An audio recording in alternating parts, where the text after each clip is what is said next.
Hello everyone, welcome once again. Tonight we have another very interesting match between the Motley crew, which we have on our right screen right now, and the Art of Warfare, which we have on the left screen right now. Tonight we are accompanied by the one and only Titanfire. Can you deliver? Of course, as we told you beforehand, you were going to have a twofold of us today.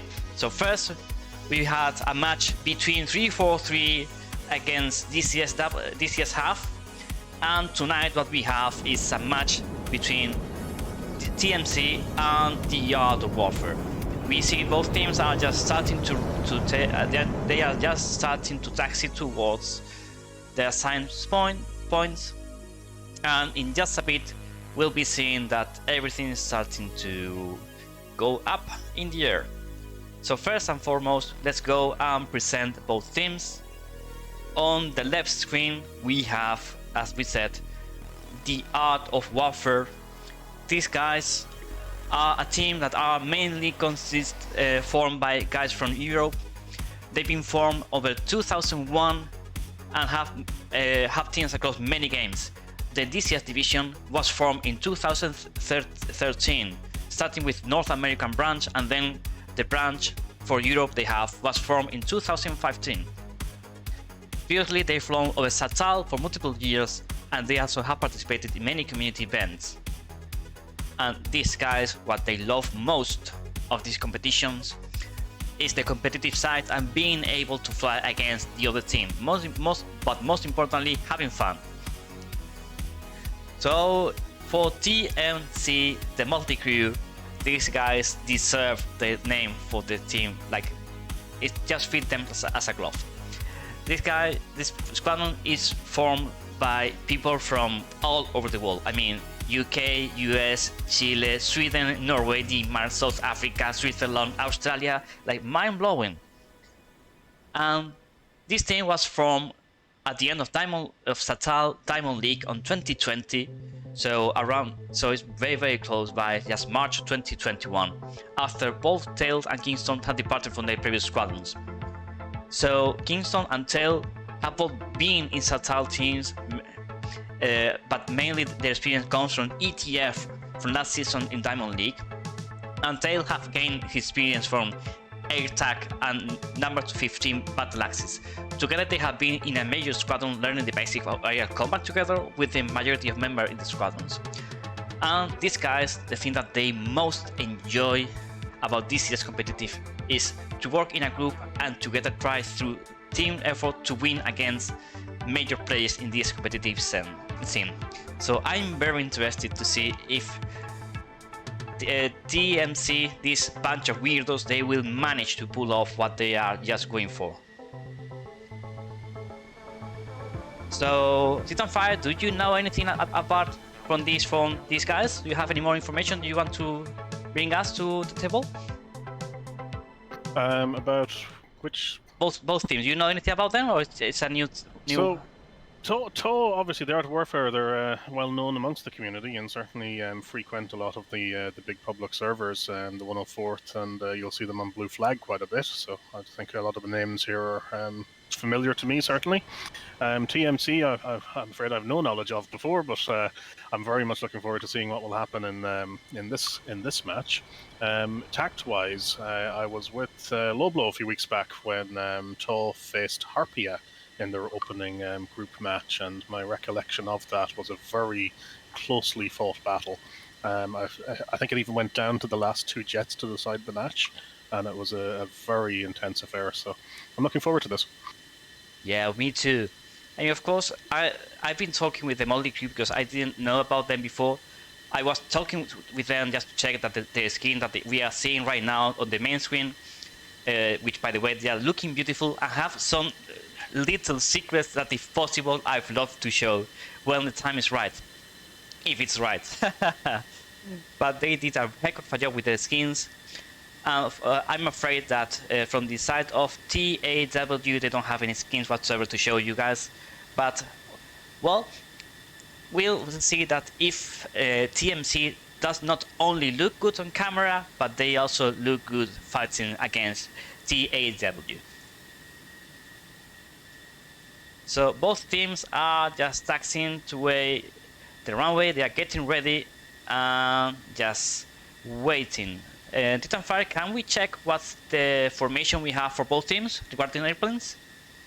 Sure, yeah. I'm just having a look here at the TAW side. They're coming out of Kerman in the north, and we have 2 Vipers and 4 Hornets on the TAW side.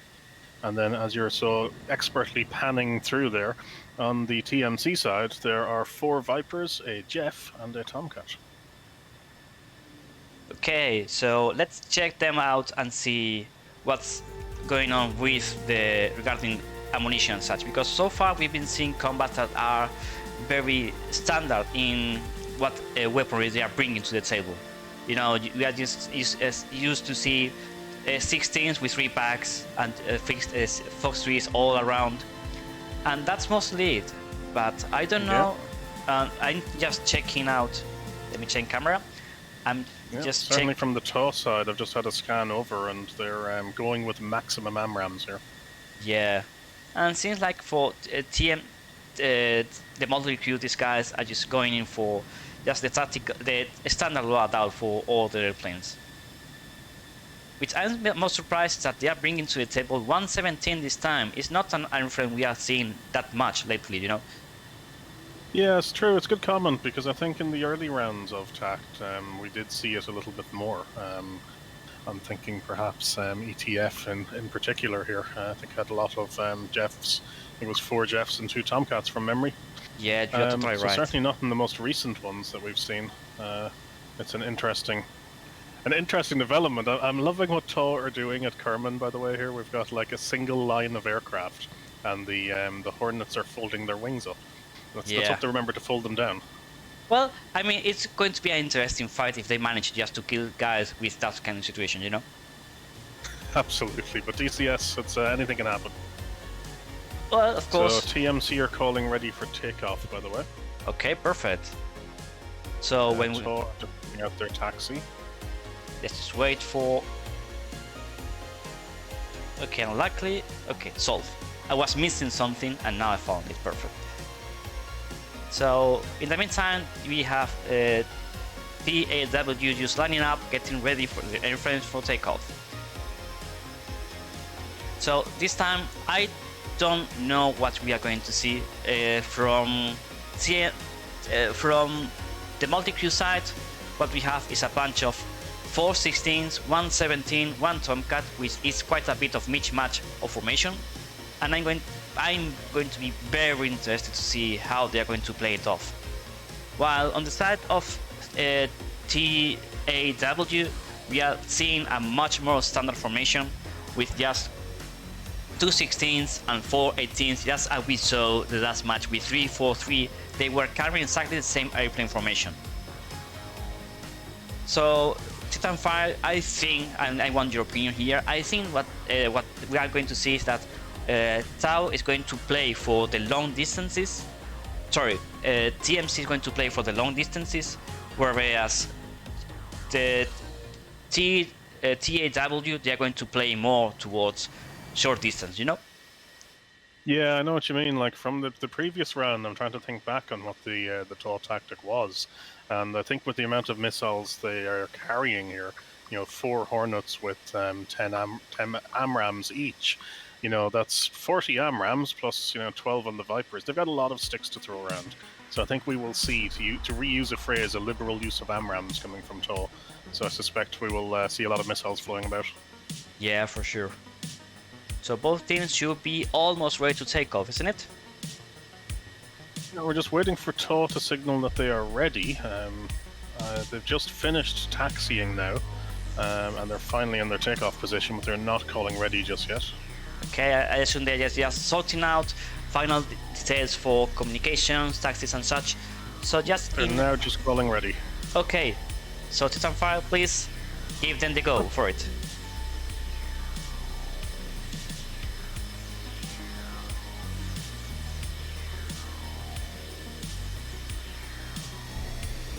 And now we see both teams are just revving up, going for it. We see from TMC side, they are just taking off 4 airplanes just for now.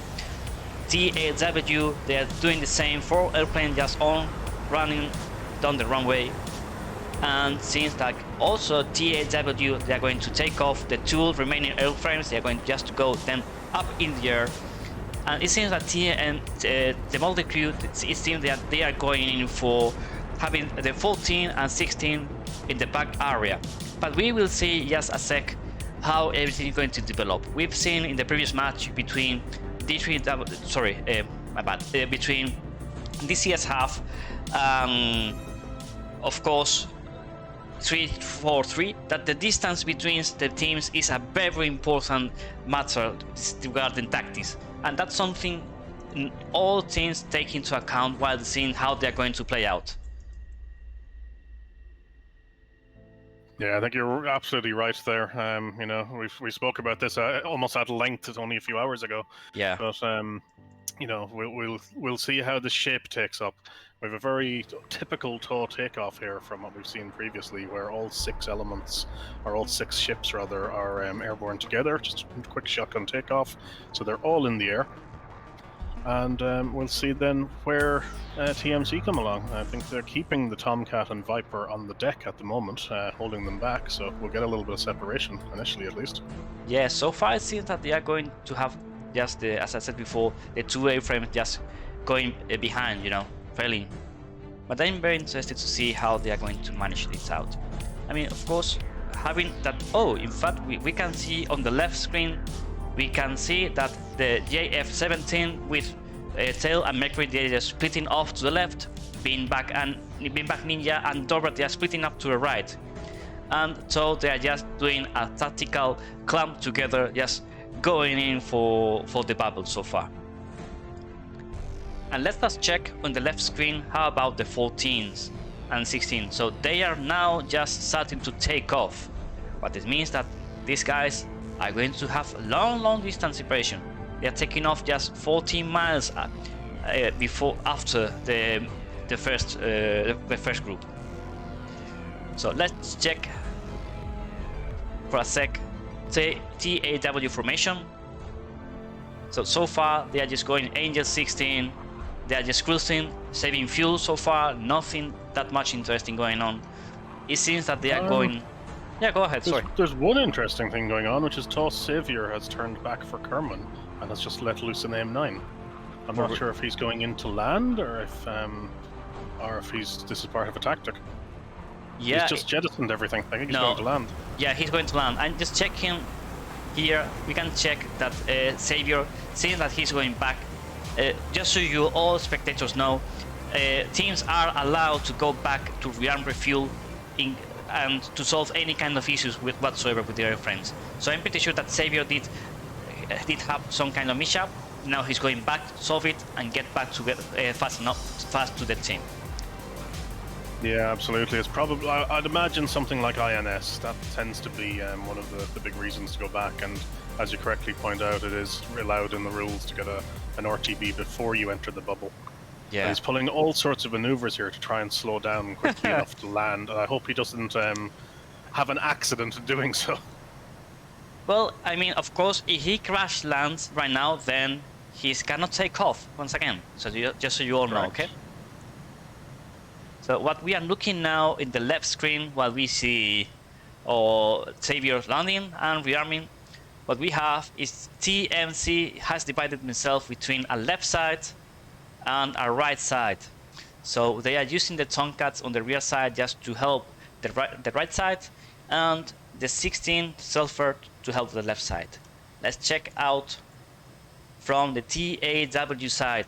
It seems that they are just sealed all together, which I'm very surprised about it, you know. I didn't expect them all to be flying together up to this point.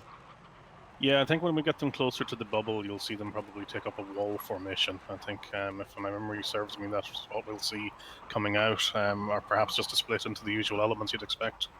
Yeah, I expect as much, you know. Savior has touched down safely, by the way, and is now on the runway, presumably sorting whatever needs to be sorted. Perfect. I assume that what happened is that maybe he did load an AIM9X, which, by the way, just so you all viewers know, is this not allowed in this tournament. You have to carry either AIM9M or 120s, of course, Phoenixes, okay, of any kind of sort, just so you all know.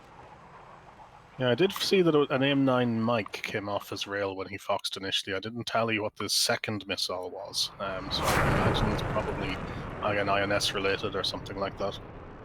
Yeah, very possibly. So both teams are just getting inside the bubble right now. We can see that TMC, as we said before, they have already splitting off and they are almost getting inside the bubble. And let's check. TAW is entering the bubble, still keeping all the formation very close by. And as you said before, we are pretty sure they are just going to go and open up the formation. Probably we are going to see the standard three lanes formation, left, center, right. And I'm very curious to see how it's going to play off between TAW and TMC, because they are presenting different tactics. 2 lines between and TAW, presumably they're going to go for the 3 lines. Yeah, lead element of TAW there, Preacher, has just leveled off at 26,000 feet. The remaining ones are still kind of in the mid to high 20s. So no ludicrous altitude coming in here. So no boom and zoom Vipers, for example. Yep. Well, we have one trailing element from TAW at least. Seems to be Spectrum, it is? Or Frosty? No, Frosty is... No. Okay, we have two F-18s just climbing very slowly, just Angels 28, 29 from TAW. Of course, Spectrum just maintaining just below the smoke altitude. Yeah, contrails. Contrails, thank you. The rear element of TMC, by the way, have gone high. So Zelfer in a Viper is up at 40,000 feet at 490 knots across the ground, so relatively slow for that altitude. And then Kingston in the Tomcat has climbed to 37,000 feet, again 500 knots across the ground. So they're up there, but they're not yet at the point of going full speed. Yeah, I think they're just waiting their fuel. I think TMC is just waiting for TAW to make a decision, to commit to some kind of tactics. Yeah, I agree. I think they're just kind of sauntering their way in at the moment. They've got the altitude, but they're going to hold their fuel as much as they can. Yeah. And of course, that's the element we talk about a lot in TACT, isn't it? Both the fuel and missile economy. Yeah, sometimes it's like we are talking all the time about the same, but it's all about very simple things managed very, very well. It's all about missiles, fuel, airspeed, position, cooperation, communication. That's mostly it. Yeah, I mean, it's kind of interesting in a sense, and I keep using the word interesting today, but, we find ourselves talking about the same things in these streams, but that's because, they are very important in DCS, in the meta game. I can give you an update, by the way, with TAW Savior. He has selected a new jet now, so is no longer trying to fix the original jet. Has spawned a new jet at the airfield, so that'll be a little while to get airborne. Well, so what it means that he's going to come to a fight very, very late. Yeah, lead element of TAW now, they're only 46 nautical miles away from tail, so there's going to be a lot of fighting by the time Savior gets back into this. So TAW are at a disadvantage now, 5 ships versus 6. Well, the thing is, if TAW managed to hold their position up to the point where the last element comes, then what it means is that they are going to be in a better position, because they will have one airframe with more fuel. And that's going to help them to land in the enemy base. Yeah, absolutely. So TAW are taking cuts east and west here, with Frosty going north, turning cold. Yeah, so they're obviously now getting into their formation. No, what they are doing right now, they are just defending against these Phoenix that they have been sending out from Kingston, from the rear area. They just prepare to notch that one out. That was it gone on. Oh, good shout. I missed that the Phoenix had launched. I was zoomed too far in. So they've obviously seen the space shuttle launch, as I like to call it. Yeah, that's mostly it. Of course, what we'll see that this kind of shots from the rear area from a 14 can be very problematic if it managed correctly.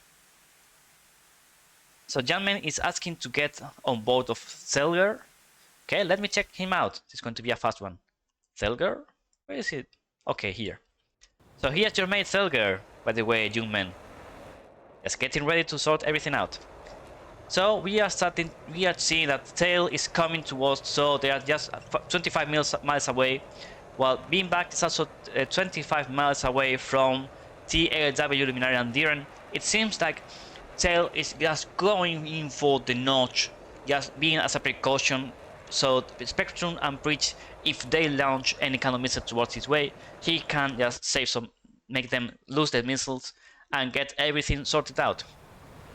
Yeah, interestingly, TAW are now along a 30-mile spread with those 4 ships, with the western 2 turning cold. There is also Frosty, about 15 to 20 nautical miles in the trail. So the eastern element now have turned cold as well. I believe they just pulled split S's and they're just going back north. I can see their altitude descending rapidly here. Yeah. We did catch that on camera. They just do a split S, go cold, all the elements. So it seems that they are just trying to pull off the TMC towards the line. We can see that they have one F-18 just in the rear coming in, loaded with spam run.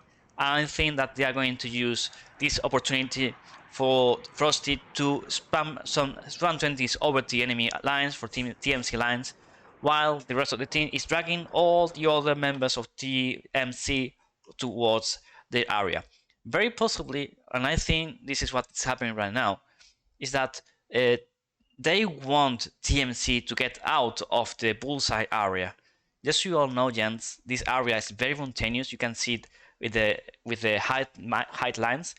This is very good cover for going down to the ground and just dodging missiles. So either TAW is expecting TMC to push, as we can see Beanbag Ninja sending in a 120 towards Diren in the right side. Let's ride with the missiles and check how it's going this one out. We also have a 36 nautical mile shot from Zelfer, who is up high, booming and zooming in the Viper that's heading towards Frosty. Yeah, but... And an exchange from Diren on the right. Diren needs to start defending, I think. Yeah, Diren is going to defend that one pretty nicely. He has still way long distance just to be preoccupied. Yeah, he's good. Yeah, so let's check the Fox 3 from Diren towards Beanbag. So far, it seems it is still tracking, but it's way cold, so it's not going to make any kind of difference whatsoever. TAW Savior has gotten airborne, by the way, is now 23 miles from the bubble. Perfect, so that means he's going to come back to the fight in just a sec. We have a 120 from Selfer towards Spectrum on the left flank. And so far, it seems that all teams are just playing it very safely. We can see Spectrum over the right over the camera, just going out cold, just defending, being sure that he is staying alive, and just making TMC waste these precious missiles. Yeah, interesting tactic from Kingston. As I see, Dauber has put a Fox out on Diren again. There's 20-mile shots, so there's Diren has a lot of time and space here to defend it, and he's about to. Yeah, it seems so. I mean, we are seeing that TMC so far is using a lot of missiles. Yeah, certainly more than TAW have. Yeah, so I think they haven't shot even one missile so far. Is that possible? No, I think Diren has put an AMRAAM out on the right. The one that's just fading now. But I was going to comment that the Tomcat at the back with Kingston is sitting almost on the edge of the bubble for a while there. He's just launched a Phoenix now. So I imagine that's going to track after Luminary.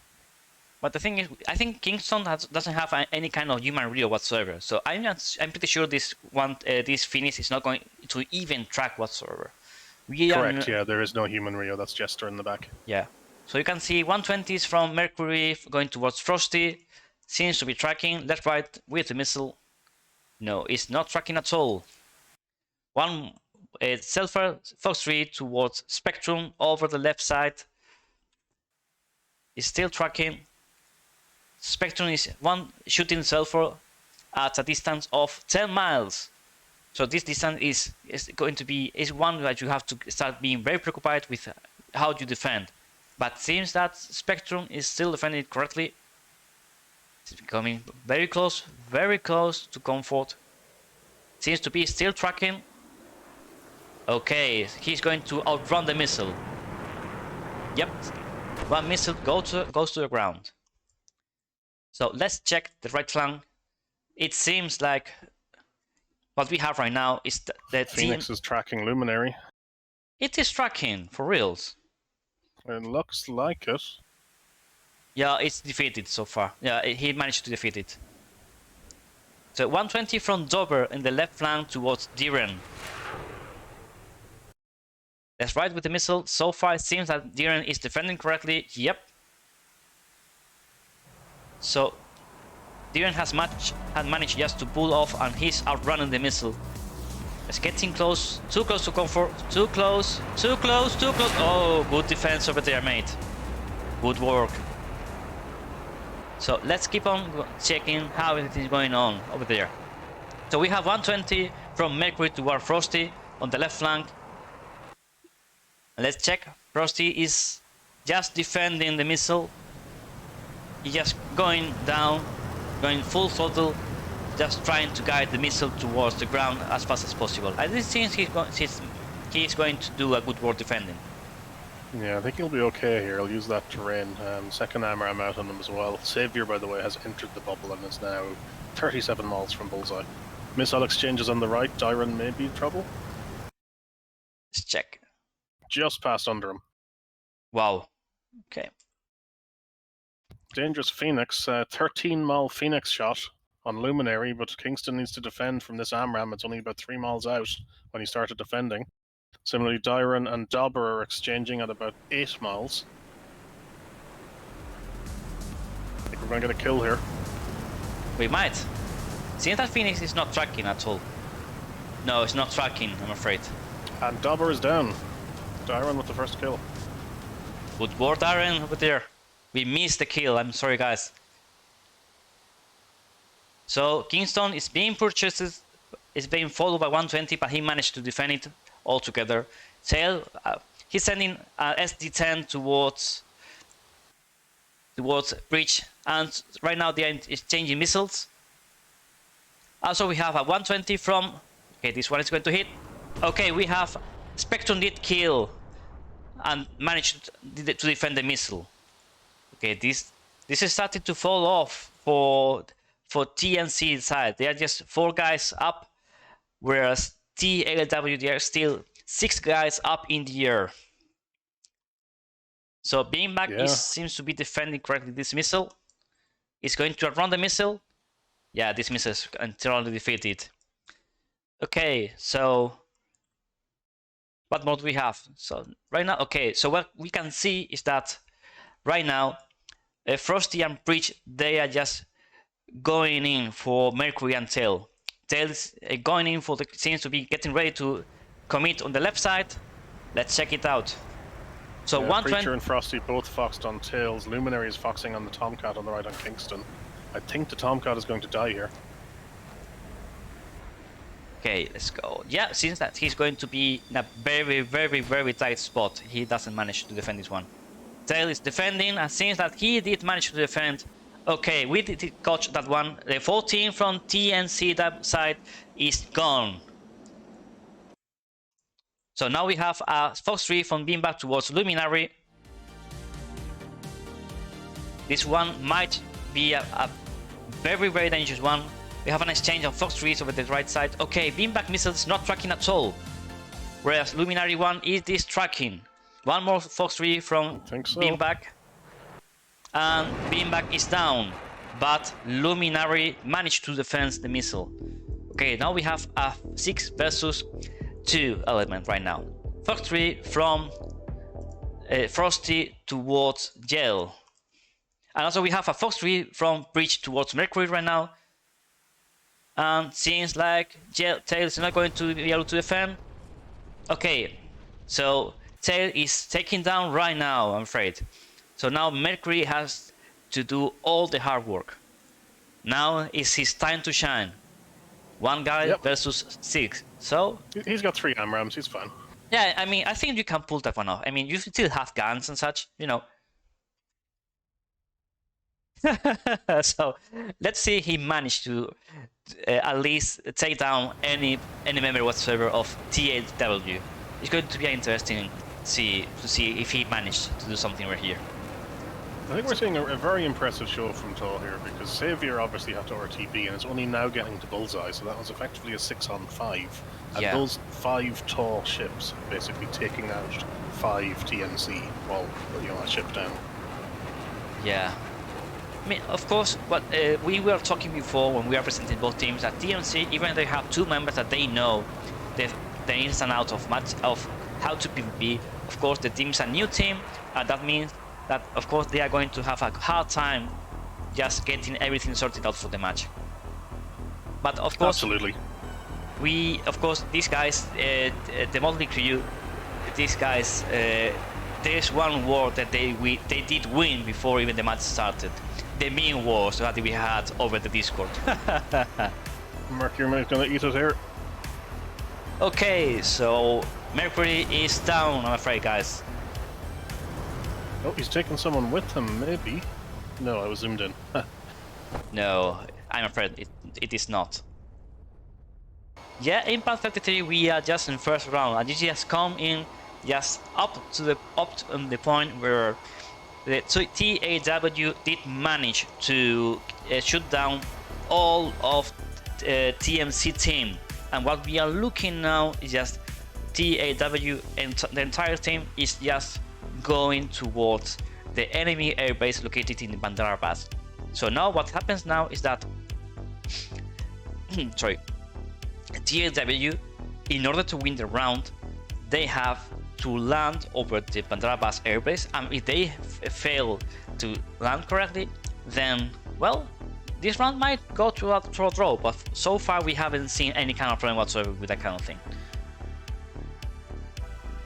Yeah, again, like with all 6 elements surviving here, this is in the bag for TAW, certainly. TMC are going to have an uphill struggle in this next round. You know, all the momentum here, you have to imagine, is with TAW. Of course, they'll have the few minutes while it takes them to recover to Bandara Pass to, you know, talk, debrief, kind of let a few breaths out, and try and figure out their plan for the next round. Yeah, of course, not everything is decided. It's not the first time we've seen a team come back in the second round and level the playground, and of course, teams. Okay, we see that Diren just emptying his airframe to be lighter. But I mean, they have 6 airplanes just to go land. And of course, they have, it was 𝐋𝐈𝐿, I think it was, that had to go back to airbase and respawn because they had some problem with it. Correct, yeah, that was 𝐋𝐈𝐿.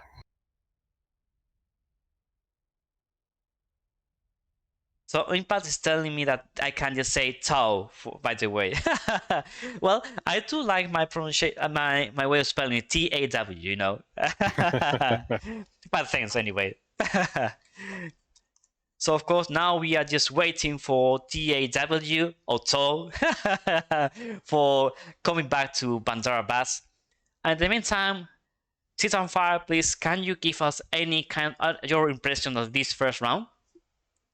It's one of those where it feels like everything happened very quickly. You know, like we saw TAW being very defensive initially. They were just drawing shots out from TMC. You know, TMC were throwing AMRAAMs around a lot again, like we've talked about in the past. I think the E3 is taking AMRAAMs here, by the way. I see an AMRAAM tracking towards it. And after the first kill happened, if I could check my notes quickly. First kill was Dyron on Dobber. It all happened very quickly from there. You know, we had that number of ships on the right that kind of fell apart very quickly, and then it just collapsed in on TMC.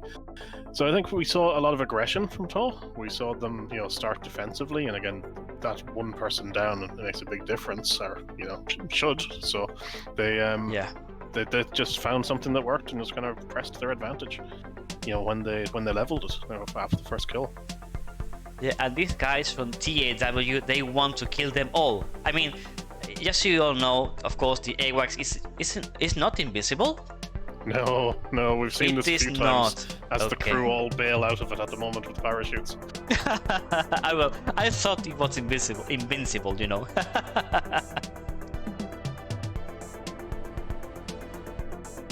Okay, so far it seems that this guy just having some fun, and Diren just going in as fast as possible just to close the run for us.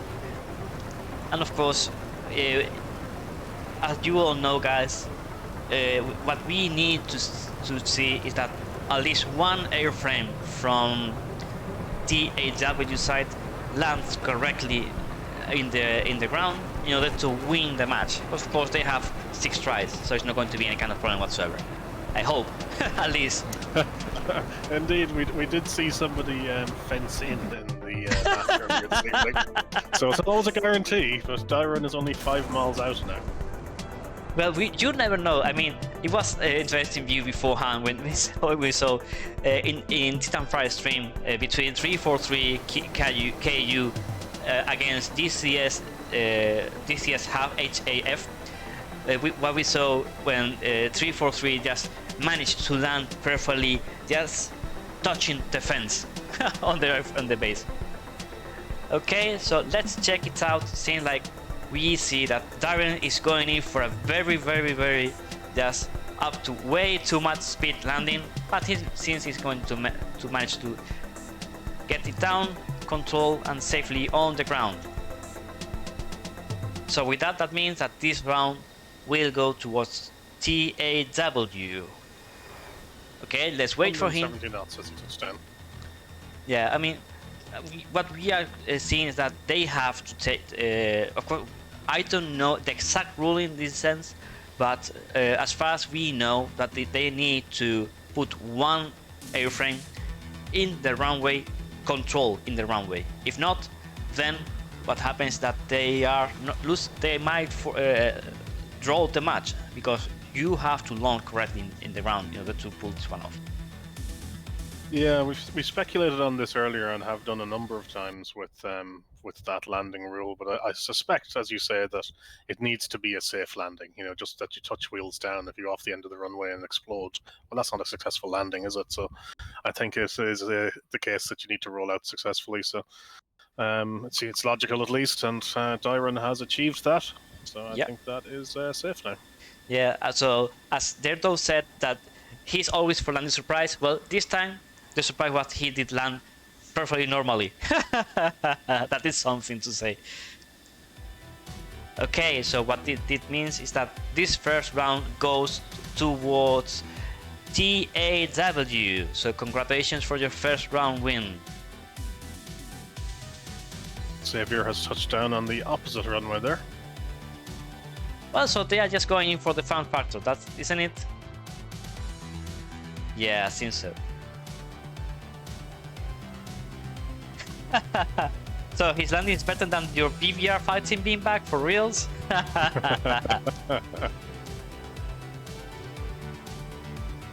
But you know, guys, we'll be seeing you. I expect you guys to have you back up in the air and give us some good fighting, you know, guys? I know you can, and I expect you to do. I mean, I have to show your skin, your secret areas or your F-18 skin that you showed me beforehand. I have to see that one during the match, you know, guys. Yes, looking forward to seeing that.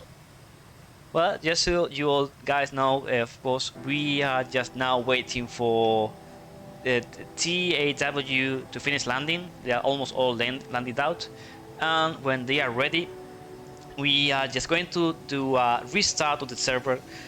So all teams will go out and restart the server once again. So that means in the meantime we will be able to just check a bit more about what has going on, what we expect for the next round. Of course, let's see Xavier just doing 180s together with Frosty in the runway. Oh, that's a perfect one. Frosty, Xavier, I think you are wrong. I mean, I think you should be playing with cars, not with airplanes. You know, guys.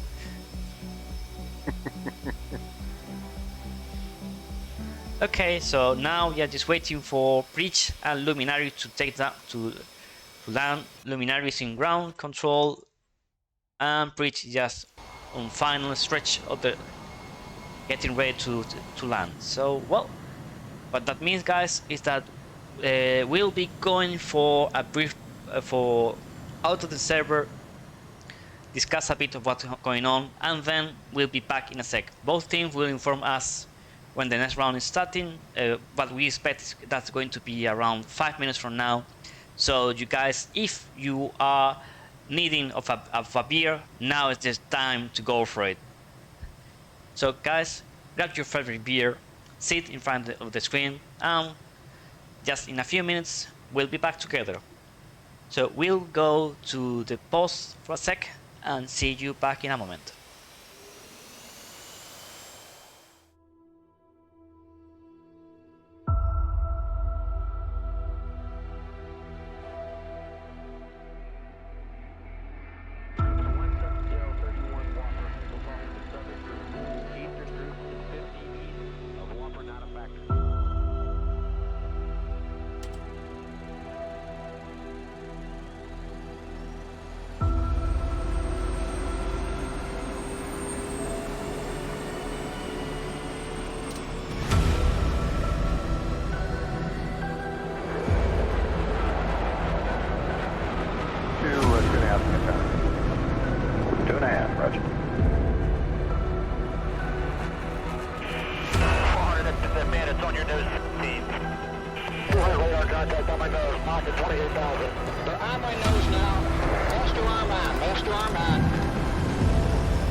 Understand your hit?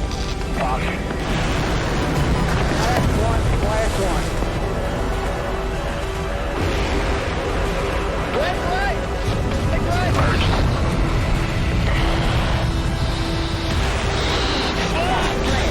There's another one. Bingo.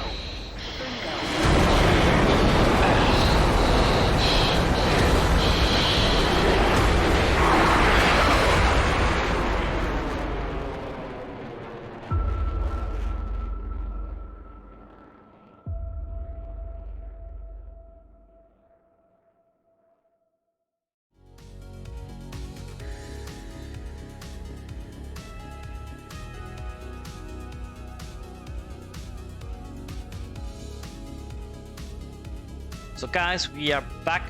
We are just waiting for the server to restart. What we've seen so far is that TAW has managed to pull one heck of a job this first round. They managed to outwork TMC in this first round, even if they were just a 5 versus 6 in the first round, because this last element had to go back, respawn, and come back. Titanfire, do you have anything interesting to say about regarding this first match? I'm afraid nothing too interesting in the sense of, you know, I think I can just run through quickly the score sheet as such. You know, the TAW guys mostly spread those kills out, but Luminary came away with 2. So we had Dyron killing Dobber to open things up. Spectrum came along, killed Zelfer. Luminary got a kill on Kingston. That was Kingston, I think, was in the Tomcat, and very quickly after, Luminary got his second kill on Beanbag Ninja. Frosty killed Tail on the west side, and then Preacher at the end got the kill on Mercury. I mean, the two things that come away again was that TAW were, you know, pretty defensive to begin with. They drew missiles out from TMC, and there were a lot of missiles flying around. I remember you making that comment of, have TAW even fired yet? I think they'd only put 1 out at that point. And then it all just happened.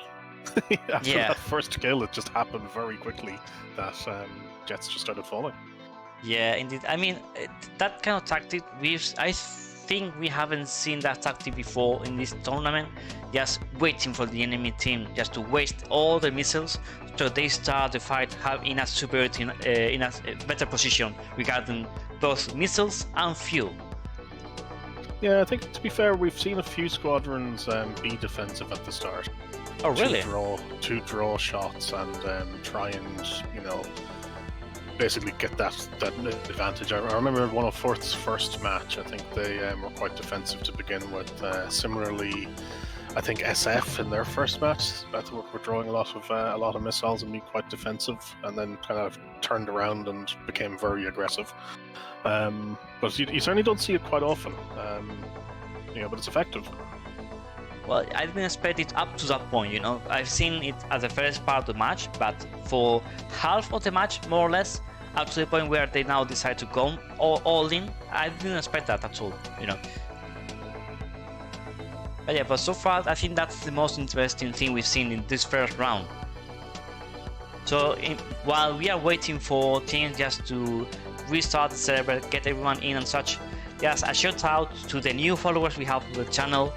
So first and foremost, it's Maverick 3 hours ago before the match, Gentleman, Seanus Channel, The Flex and Pike, Chalara 5618, Nikos D344, Flamingo OnlyFans, Impact 33, and V Sulfur. You all mates, you are welcome together with us in this match between TMC and TAW, the Motley Crew versus the Art of Warfare. So server is up, we are just starting to join in, and guys, and of course give us just a sec to get everything sorted out, and we'll be for sure having a second round. And I mean, Titanfire, what are your expectations for this second round? Do you think everything is going to play out the same, or do you think we'll have any kind of surprise whatsoever? I mean, you never know with DCS, but I think given the assertiveness or dominance of TAW in that last round, I'd be very surprised if we didn't see more of the same. And I think from TMC's point of view, it'd be nice to see them get some kills and to, try and make it more of a fight, more of a match. And we always say in these situations that from a stream point of view and an entertainment point of view, we'd love to see it go to a third round and end with a gun skill. A good merge is what's missing there, I think. Yeah, I think that's what we are going to. I mean, I'm itching to see some good merge. That's what I want to see, Okay. Yeah, absolutely. Okay, so both teams are almost ready. They are just getting everything sorted out.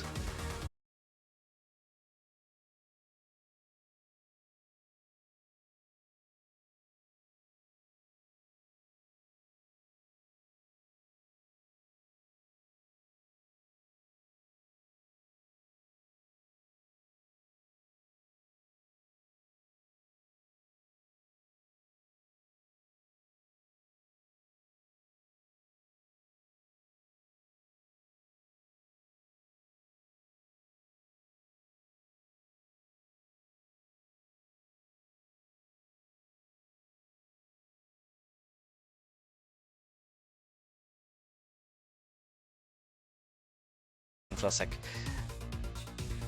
Okay, everything sorted out, perfect.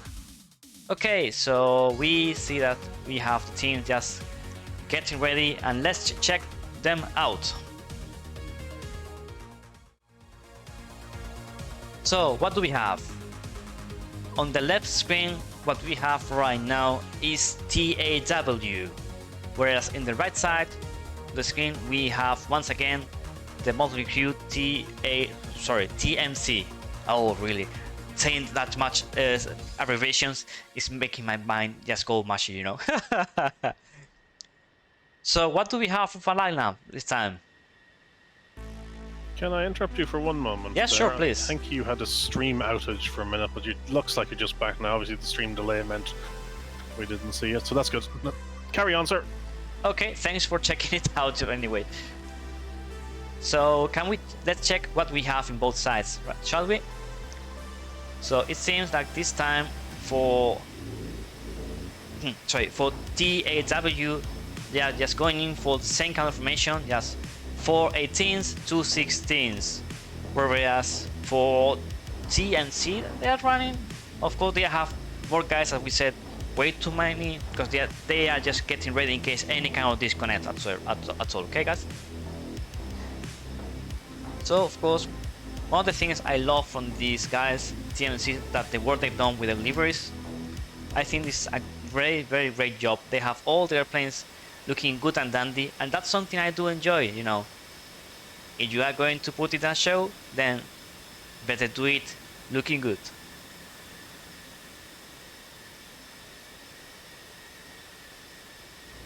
Okay, I think that both teams should be almost ready to taxi. Yeah, we haven't heard any readies yet. Let me just check with them. Yes, please. I mean, they are just playing around in the chat right now, you know, these guys, for reals. These guys are just all in for having fun, for sure.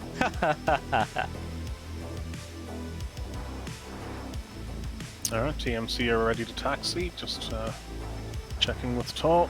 Perfect.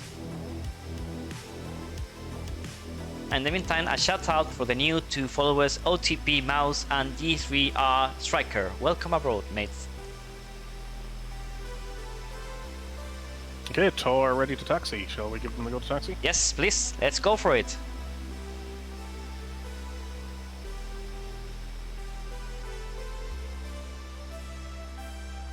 Tail is saying to check the F-18 now. For reals. Oops. Come on, don't be shy. These guys for reals.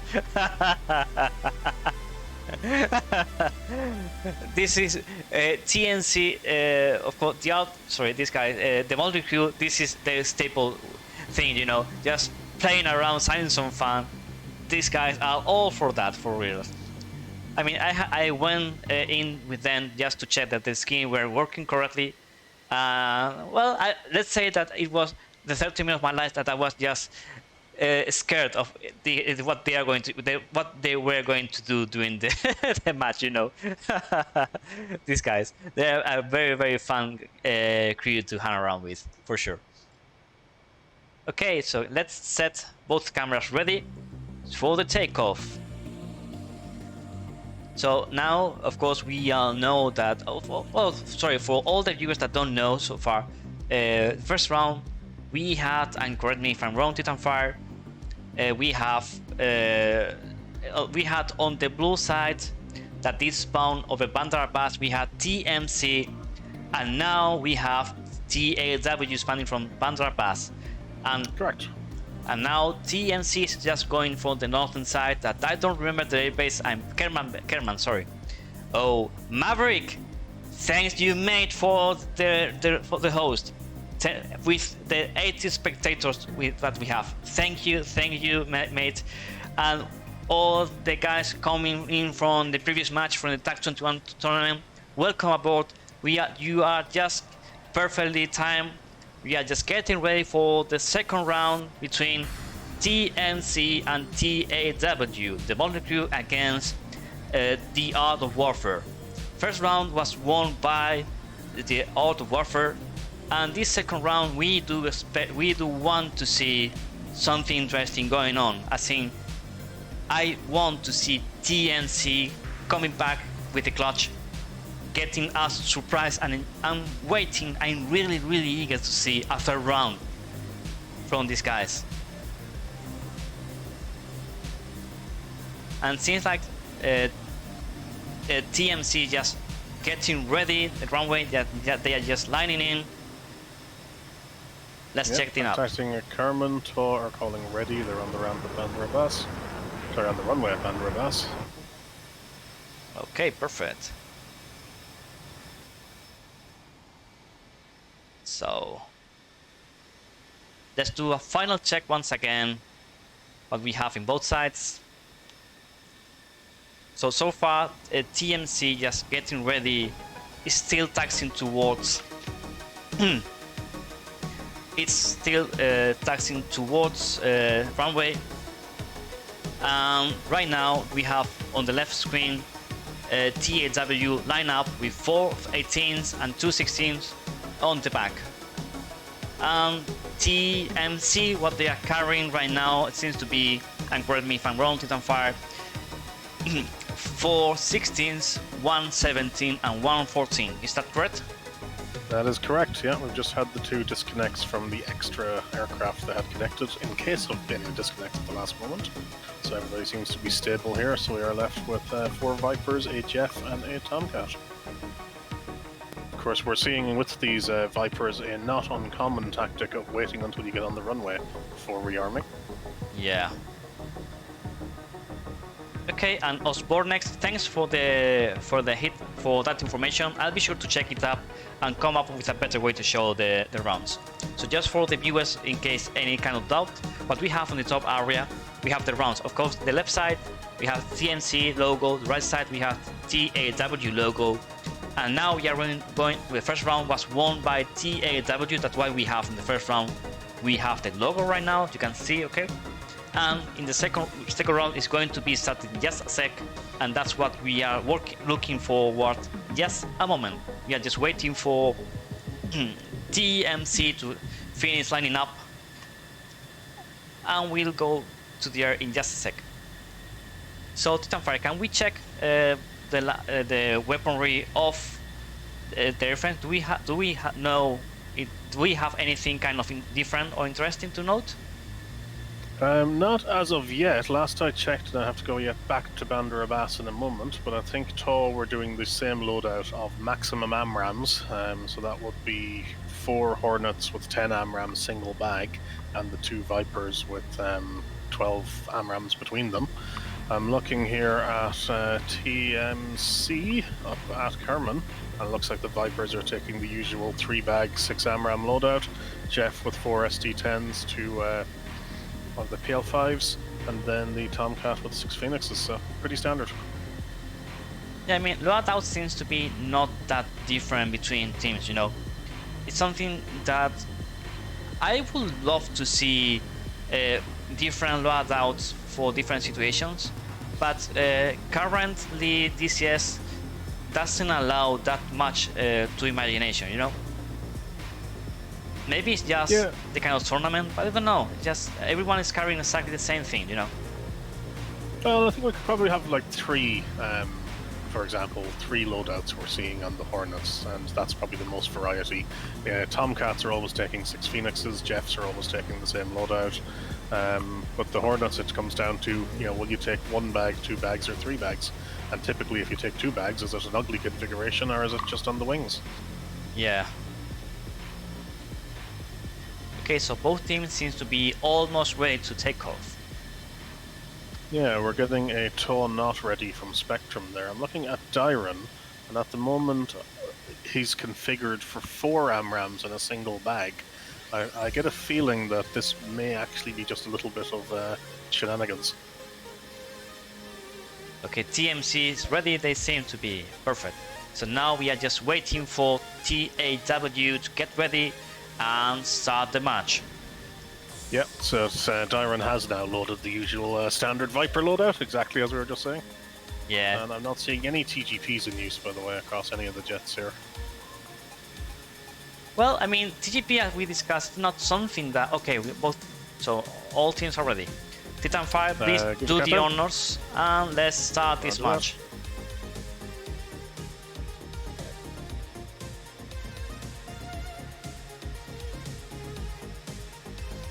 Okay, and round 2 is a go. Now we are starting second round. We have on the right screen, we have TNC, and on the left screen, we have TAW. So seeing that this time they are putting almost all airplanes up in the air at first at once, for sure. In this case, TAW has sent all 6 airframes to the air, whereas TMC, they just wait, making their Tomcat and 6 and 17 in this case wait out until they have enough separation longitudinally for the tactics. Okay, so now let's check it out, how everything's going to play out. Let's check it out. So it's interesting to see when TAW take off that they kind of just go in almost a loose explosion of aircraft in every direction. It's probably the most opposite of a formation takeoff you would see. It's actually quite magnificent to watch. Yeah, I mean, These guys are just for reals. I don't have any kind of word for that, you know. Okay, so let's check how it is going to play out. So far we can see that TMC, as you said, they are just exploding all around. We have Sulfur and Mercury seems to be going for the left flank for them, while Beamback and Dober they are going for the right flank. And now we have Tail and Kingston just taking off right now from Kerman. Okay, let's check what about TAW side. Seems like they are going for the exact same tactic of the tactical clump together, just waiting until they are just inside the bubble very close by to sort anything out. Yeah, I think we're seeing the exact same sort of opening here from TAW, and I would be surprised, to be honest, if they were going to change it. So I suspect once they get inside the bubble, we will see them continue that and do more or less the same thing. Yep. I mean, it's in the first round. For TAW, it did work very, very well for them the first round. So I don't expect them to change that much tactics, you know. Yeah, absolutely. You know, if it ain't broke and all that. Well, of course, you could say, well, of course, all kind of competition games, it's all about the same, just adapting and overcoming. So now TNC has to decide if they are expecting or not to have TAW just going in for the notch from the start of the game, just making them waste some missiles or not. That's the decision they have to take. And then, when they make their decision, they have to commit to it and see if they can outsmart TAW.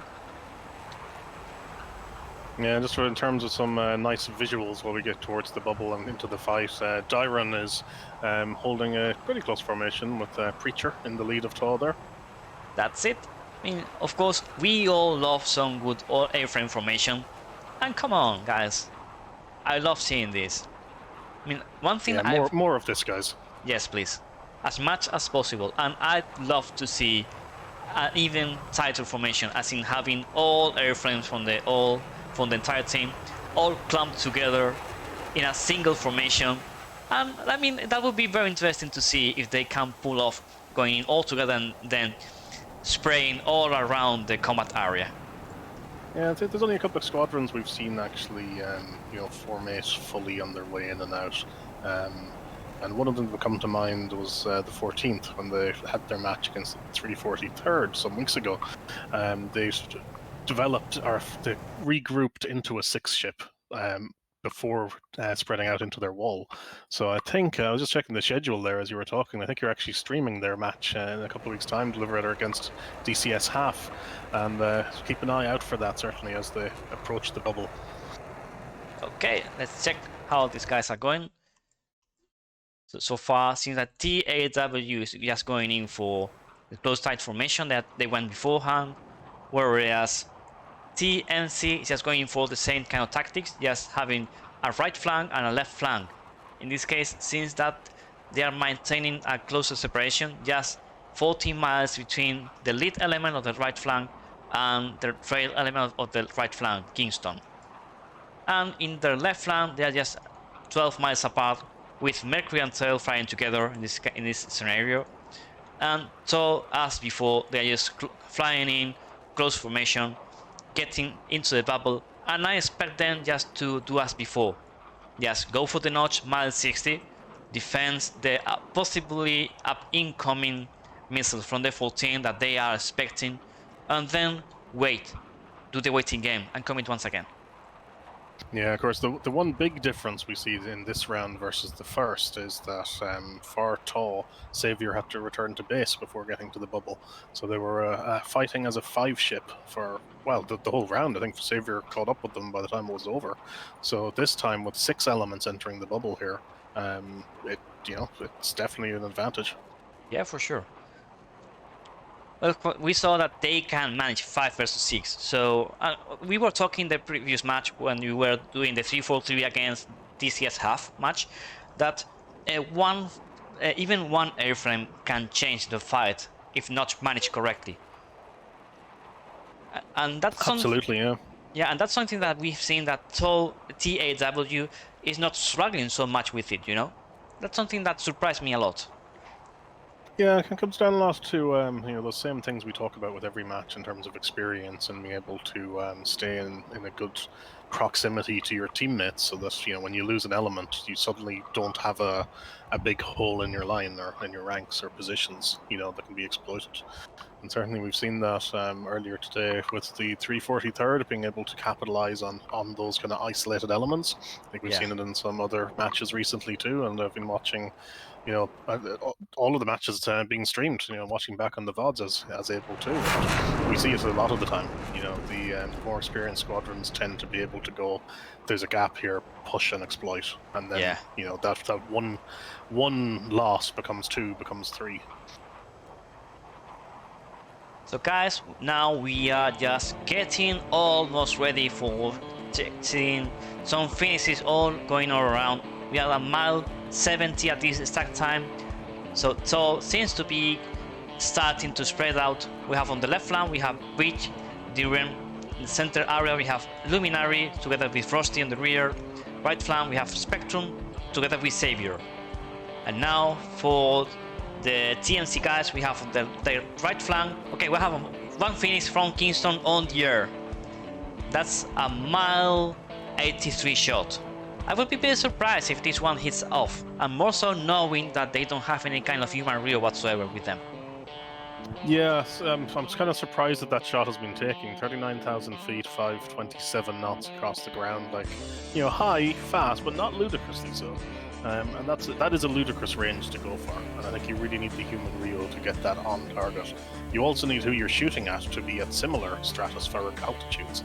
And I'm just looking through the tall lines here, and they're mid-20s. You know, I don't think that's going to do much, to be honest.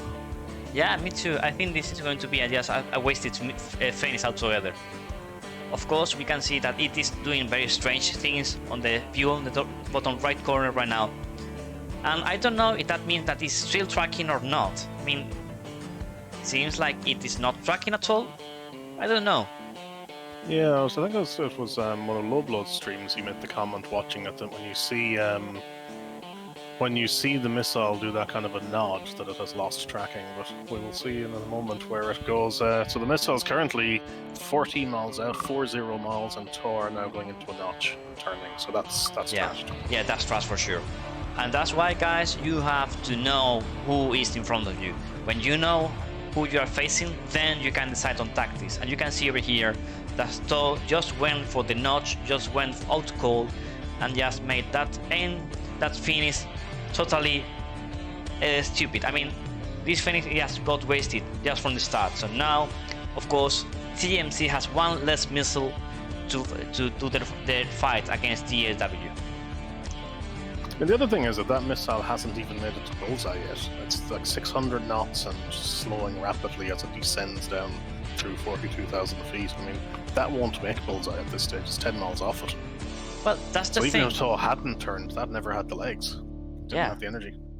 And that's the thing I'm most interested in. Like, why are you taking that shot when it's not even going to arrive that far?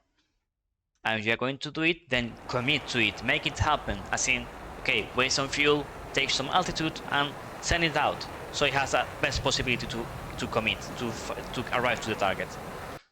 Yeah, Preacher now with an M120 30-mile shot on Zelfer, who was immediately into a cut to the east, so that won't be effective. Return shots coming from Beanbag on the west, and another Phoenix from Kingston in the back. That's about 45 miles this time. Looks to be going for Dyron, is my guess. Yes, 120 from Beanbag for Dyron for sure. We are ready with it right now, and seeing that it's still tracking.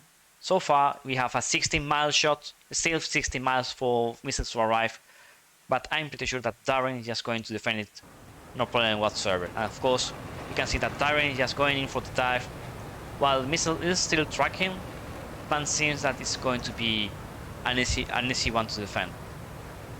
Yeah, so far. Yeah, I mean, it doesn't take that much to fall off the Tomcat's radar when you start defending. So, yeah, he is running into this AMRAAM though that's coming from Beanbag Ninja. Probably knows very little about it. It's only about 3 miles away now, heading for the notch though. Yeah, so far he's going for the notch, but I don't think he's not going to have any kind of problem. I mean, he has missile is not so fast and going to be defeated. I'm more interested into the Phoenix that is still flying in. Now it's not even tracking. So we have already two Phoenixes in the air that are not tracking at all, you know? Yeah, I think that's exactly it. As soon as Dyron went for the notch, he would have fallen off the Tomcat's radar as a track, and then that was it. It was gone. Yeah, 120 from Xavier towards Dover at this moment. Dover is up about 30,000 feet there. Xavier is about 21, so that's going uphill. The AMRAAM back from Dover towards Xavier has more energy behind it, but you know, Xavier is going straight for the beam here. Yeah, so far, we've seen this time around TAW, they are using more missiles in these first encounters, but both teams are playing it very, very, very safely. I mean, same thing as we saw in the first round from TAW, is that they're just being defensive here and drawing shots, and you know, they're just going to wait for their opportunity and go. There's a Phoenix, short Phoenix here with 15 miles on Dyron. So this one might be one thing to be preoccupied in. Let's check if Dyron is very, very close to this missile. As you said, 15-mile shot. So I'm interested to see if this Phoenix will even track it out. I mean, we all know that if you are flying with Jester, he is not going to do a good job. No, that's trashed. Don't think it tracked. Yeah, totally trashed. Totally trashed. And I'm saying that 3 times fast. Okay, so far it seems that Sulfur in the right side. Okay, we have a 120 from Spectrum towards Sulfur right now on the right flank.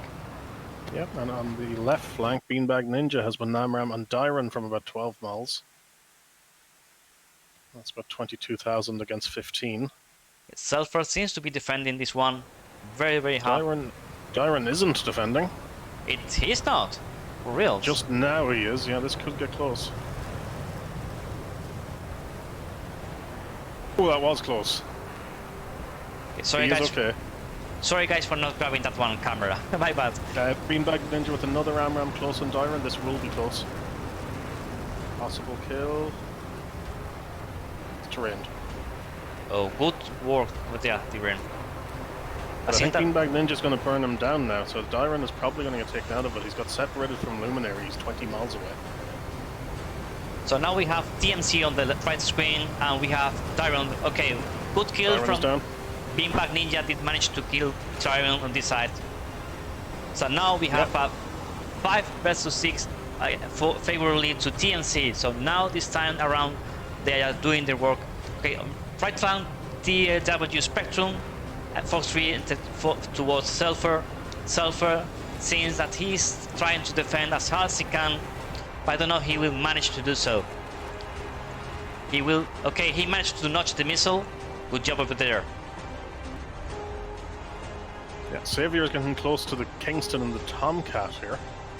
Dauber and Beanbag have left the Tomcat isolated. I think Xavier just managed to sneak in here. Is probably going to get a kill on the Tomcat. The friendlies are at 15 miles away, so Xavier foxing on the Tomcat. The Sulfur managed to defend 120 from the right flank. So far, left flank seems to be pretty well. I mean, Luminary is making a good job, just putting Dauber and Beanbag in defense. But Xavier is committing to the 14, and he did manage to kill off the 14. Yep. Good kill over there. So now what we see is a left flank, Xavier and Luminary, they are divided. What that means is that they are going to have a big problem if they don't manage to get back together and sort out a situation between Beanbag, Dauber, and Xavier. Okay, first 3 from Beanbag towards Xavier. Let's ride with the missile and check how it's going to go. Got this one. Okay, first 3 from Xavier. Okay, he's defending. Xavier is defending as hard as he can. Missile is tracking. Okay, he managed to take that one down. Okay, missile from Xavier tracking Dauber in the right screen so far. Beanbag Ninja just got killed from Xavier's AMRAAM. Turned back in. Xavier's killed both. Wow, good. That's wow. huge. That's a huge one. I mean, Xavier did manage to take down 2 enemy airplanes here alone. That means that now what we have is both Xavier and Luminary, they are just clear to come back to the right flank and help out the mates that are struggling against Mercury Silver and Tail. But so far Tail is just trying to... Okay, does we have a kill? Oh, Spectrum has kill. Good shot from Silver towards Spectrum. Spectrum might be in a tight spot. Let's check. No, he managed to defend that one. So now TMC is a very bad position. Now what they have is just 2 airframes against 1, 2, 3, 4, 5 enemy airplanes. So this is going to be very hard for them. Okay, first Great defense from Spectrum there. Yeah, Spectrum did manage to kill one more down. Okay, so and now Frosty just going in all guns, so just 2 Fox 3s against Trail. And Trail is going back, trying to survive. I mean, this is a hard situation for him. Sorry, this is a hard situation for him. He did manage to outrun the missiles, but now he's just down to the Fox 2s. So now, I mean, I think this is almost done, you know. But we the have... writing's on the wall there. There's no coming back from this at this point. Yeah, I think there is not. There were 2 key moments in that fight for me. I think we'll get talking about the moment, but incredible flying from both Savior and Spectrum in the last few minutes. Yeah, we have 120 from going towards Tail. He's trying to defend. Seems like he might be able to defend. Nope. Oh, nope, not at all. Nope, in the face. Not totally in the face. Oh Lord. Well, guys, but you know what this means, don't you guys? This means that unluckily for this fight will go towards TAW if they manage to land on the enemy airbase. That, well, I think they will. Yeah, I think with 5 ships left, that's a pretty safe bet. It's 70 miles out, but we haven't seen a lot of turning and burning that would cause people to be low on fuel at this point. You know, we also have Savior already at 33,000, so this should be pretty safe for TAW now. Yeah, I mean, this round seems to be set and done. So, well, that's it for them. Of course, Titan Fry, do you have any kind of specific moment that you recall about this round? Yeah, I think there was one big kind of turning point in this round, and I thought that TMC were going to actually cause an upset here and pull out a win, because I could see a sequence of events happening where they'd kill one and then another, and people were positioned in such a way that, you know, it could have come off. And specifically, Dyron got himself isolated on the west side. You know, I think I called it was like 15-20 miles from the nearest friendly, or I think it was Luminary. And you had Beanbag Ninja and another aircraft over there, who his name is eluding me now, who managed to press in and kill Dyron. At that point, you had, I think, Luminary still trying to track in, but Savior had become isolated, and Savior went and got the Tomcat, which, you know, unfortunately that was going to happen. Tomcat was isolated, but then you had 2 TMC aircraft. You had Beanbag Ninja and, hang on, I think the kills can tell me here. Dauber, that's who it was, on that west side. And between the 2 of them, they had Savior pretty close, and I was expecting them to kill Savior, and at that point turn around and kill Luminary, because it's just 2 2-on-1s. They should be able to, you know, at that point do it. But instead, what happened was Savior pulled out a double kill out of what felt like nowhere. It was just kind of an incredible thing to pull off. So, you know, massive respect and kudos to Savior for doing that, because I think had he not done that, and had he died and then Luminary died, that would have been 3 TAW aircraft down with a loss of 1 TMC, so you probably would have had a 5-on-3 at that point, and I think TMC would have had a good shot at the rest of the round. But that didn't happen. And of course, the other thing that happened in this round was on the east side, and Spectrum, you know, as we say, played a blinder in that he came away with 3 kills. So, you know, 7 kills in that round. Beanbag Ninja obviously killing Dyron, like we said. Savior killing Kingston and the Tomcat. Then Savior doing the double kill on Dauber and Beanbag Ninja. You know, just crazy. Well done. And then Spectrum on that east side killing Mercury, Zelfer, and then Tail at the end. So, you know, 2 outstanding performances there from both Savior and Spectrum. Yeah, and now you have to add 1 more kill for Savior, because he did manage to take down once again the 𝐓𝐔𝐄𝐒. Cheeky bastards. You gotta love them for sure. Okay, so guys, as I said like a minute or two ago in the chat, remember that we are still not done. What we have after the TAW lands, we are going to interview both teams to have a brief chat with both team leaders, a 15-minute interview, followed by Tacview analysis. And Titanfire will be, if he is still, I mean, for Titanfire and us and I, we've been streaming like this is 4 hours today. This is our second match. Yeah, I was just thinking it was about 1600 Zulu we started the previous one. So yeah, it's been a while, but I'll certainly be here for the run through. Yeah, it's been a long day. So if Titanfire wants to hop off for the Tacview analysis, that's okay. If not, we'll do. You will hear. Okay, that's a pleasure to know. Then we will first we will interview both TMC leader Kingston and TAW Spectrum, just to do some feedback between both teams to see how it went for them, what they expected and such. And afterwards we will just go for attack view analysis and call it a day afterwards, so you all know. So guys, don't hop off yet. We still have a bit more things to go. Of course, we do have over the chat the TMC guys. So guys, first and foremost, well, you did die on style, so congratulations in that sense. Of course, you can see they are just all around the chat, and I'm happy that you are over here. And I do hope that at least I managed to show you guys in a good image.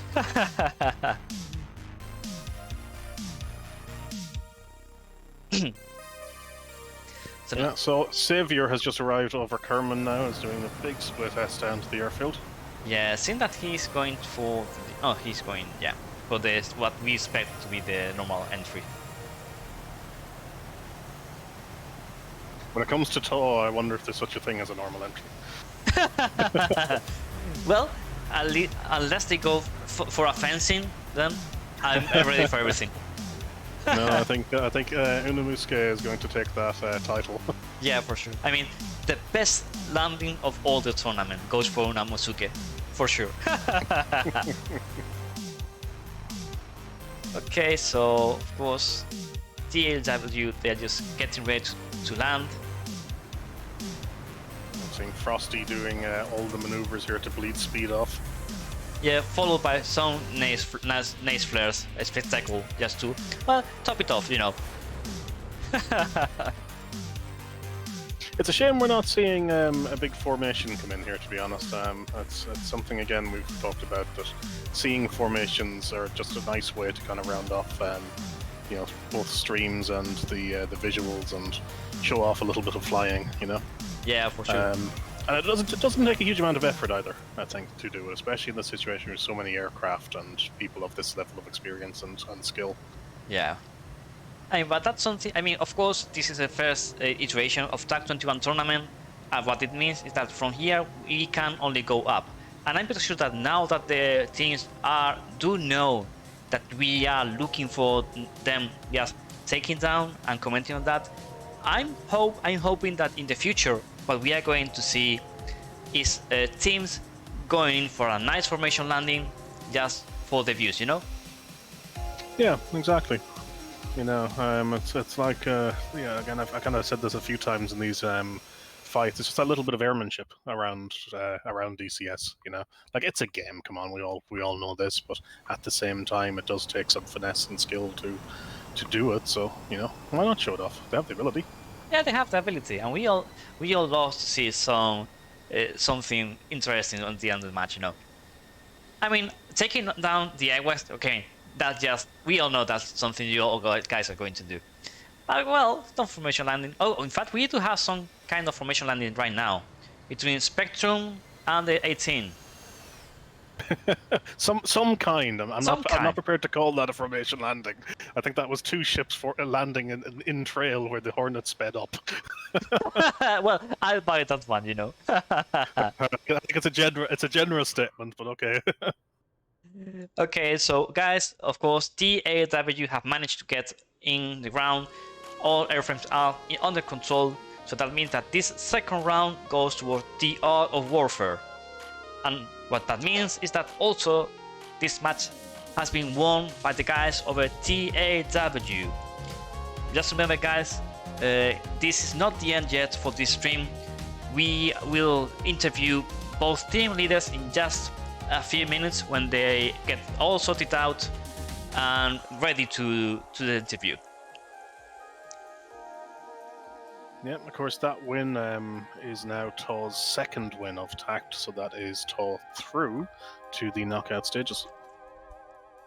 Yeah. I'm just having a look here at the bracket. So they are in Group I, and Group I will play the winner of Group H in a qualifying round for the quarterfinals. And Group H is the one we were just covering earlier, the 343rd Naval Air Group, the 14th VFS Samurais, and DCS Half. So the final match in that group will decide who wins Group H and will go on to play TAW in that qualifying round. So guys, for next stream, I'll be sure to have ready the table so you all know what we are talking right now. As said before, one good thing about this tournament and having so many streamers is that we all are learning from each one of us, and what that means is that we are just going in and trying to make things more beautiful and more interesting for you guys. And that's one part that Titanfire is ace, is that level detail. That's something he excels, and I'm be sure to learn from him. Well, thank you, sir. I'm just laughing to myself here as I see TAW Preacher taxiing off on a little service road. For reals? Why not? Well, you can do it. Well, why not? For sure. But well, guys, we'll leave you with intermission. We'll wait for both teams to get ready to do a mutual call and do a debriefing together, interview with both team leaders and talk about how everything went. And of course, guys, if you want to ask them any kind of question, please be sure to write it down over the chat. We'll be sure to ask them anything you want us to ask, except things that we deem not suitable. So I'm talking to you, being back. I know you good enough. So be advised. You get advice from me. Consider yourself on warning, beanbag. Thanks for the correction. Consider yourself warned. Okay, guys. So see you in just a few minutes. While we have Luminary just turning around on flames. Out of the blue. Okay, guys. See you in just a sec.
Okay, fine, gents. Now we are together with both Kingston from TMC and Tail from TMC. Please say hi to the audience. Hello, guys.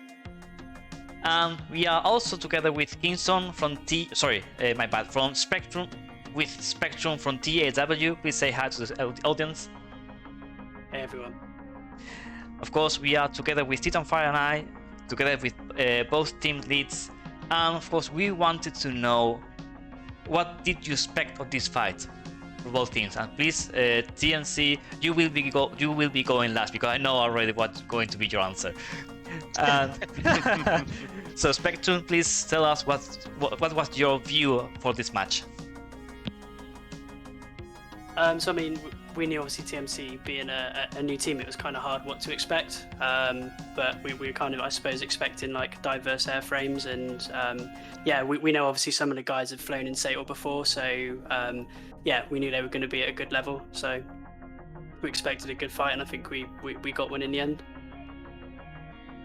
Okay, so TNC, yes, your side of the view, please. Oh well, generally we have seen TAW. TAW is probably in our view one of the best DCS competitive squadrons out there, together with ETF and 64th, and yeah, we were expecting a hell of a fight. Together, it is only me and Kingston that has had competitive experience before. So like we have been working hard trying to like get the guys going and yeah, just try to like get our stuff sorted simply enough for the match.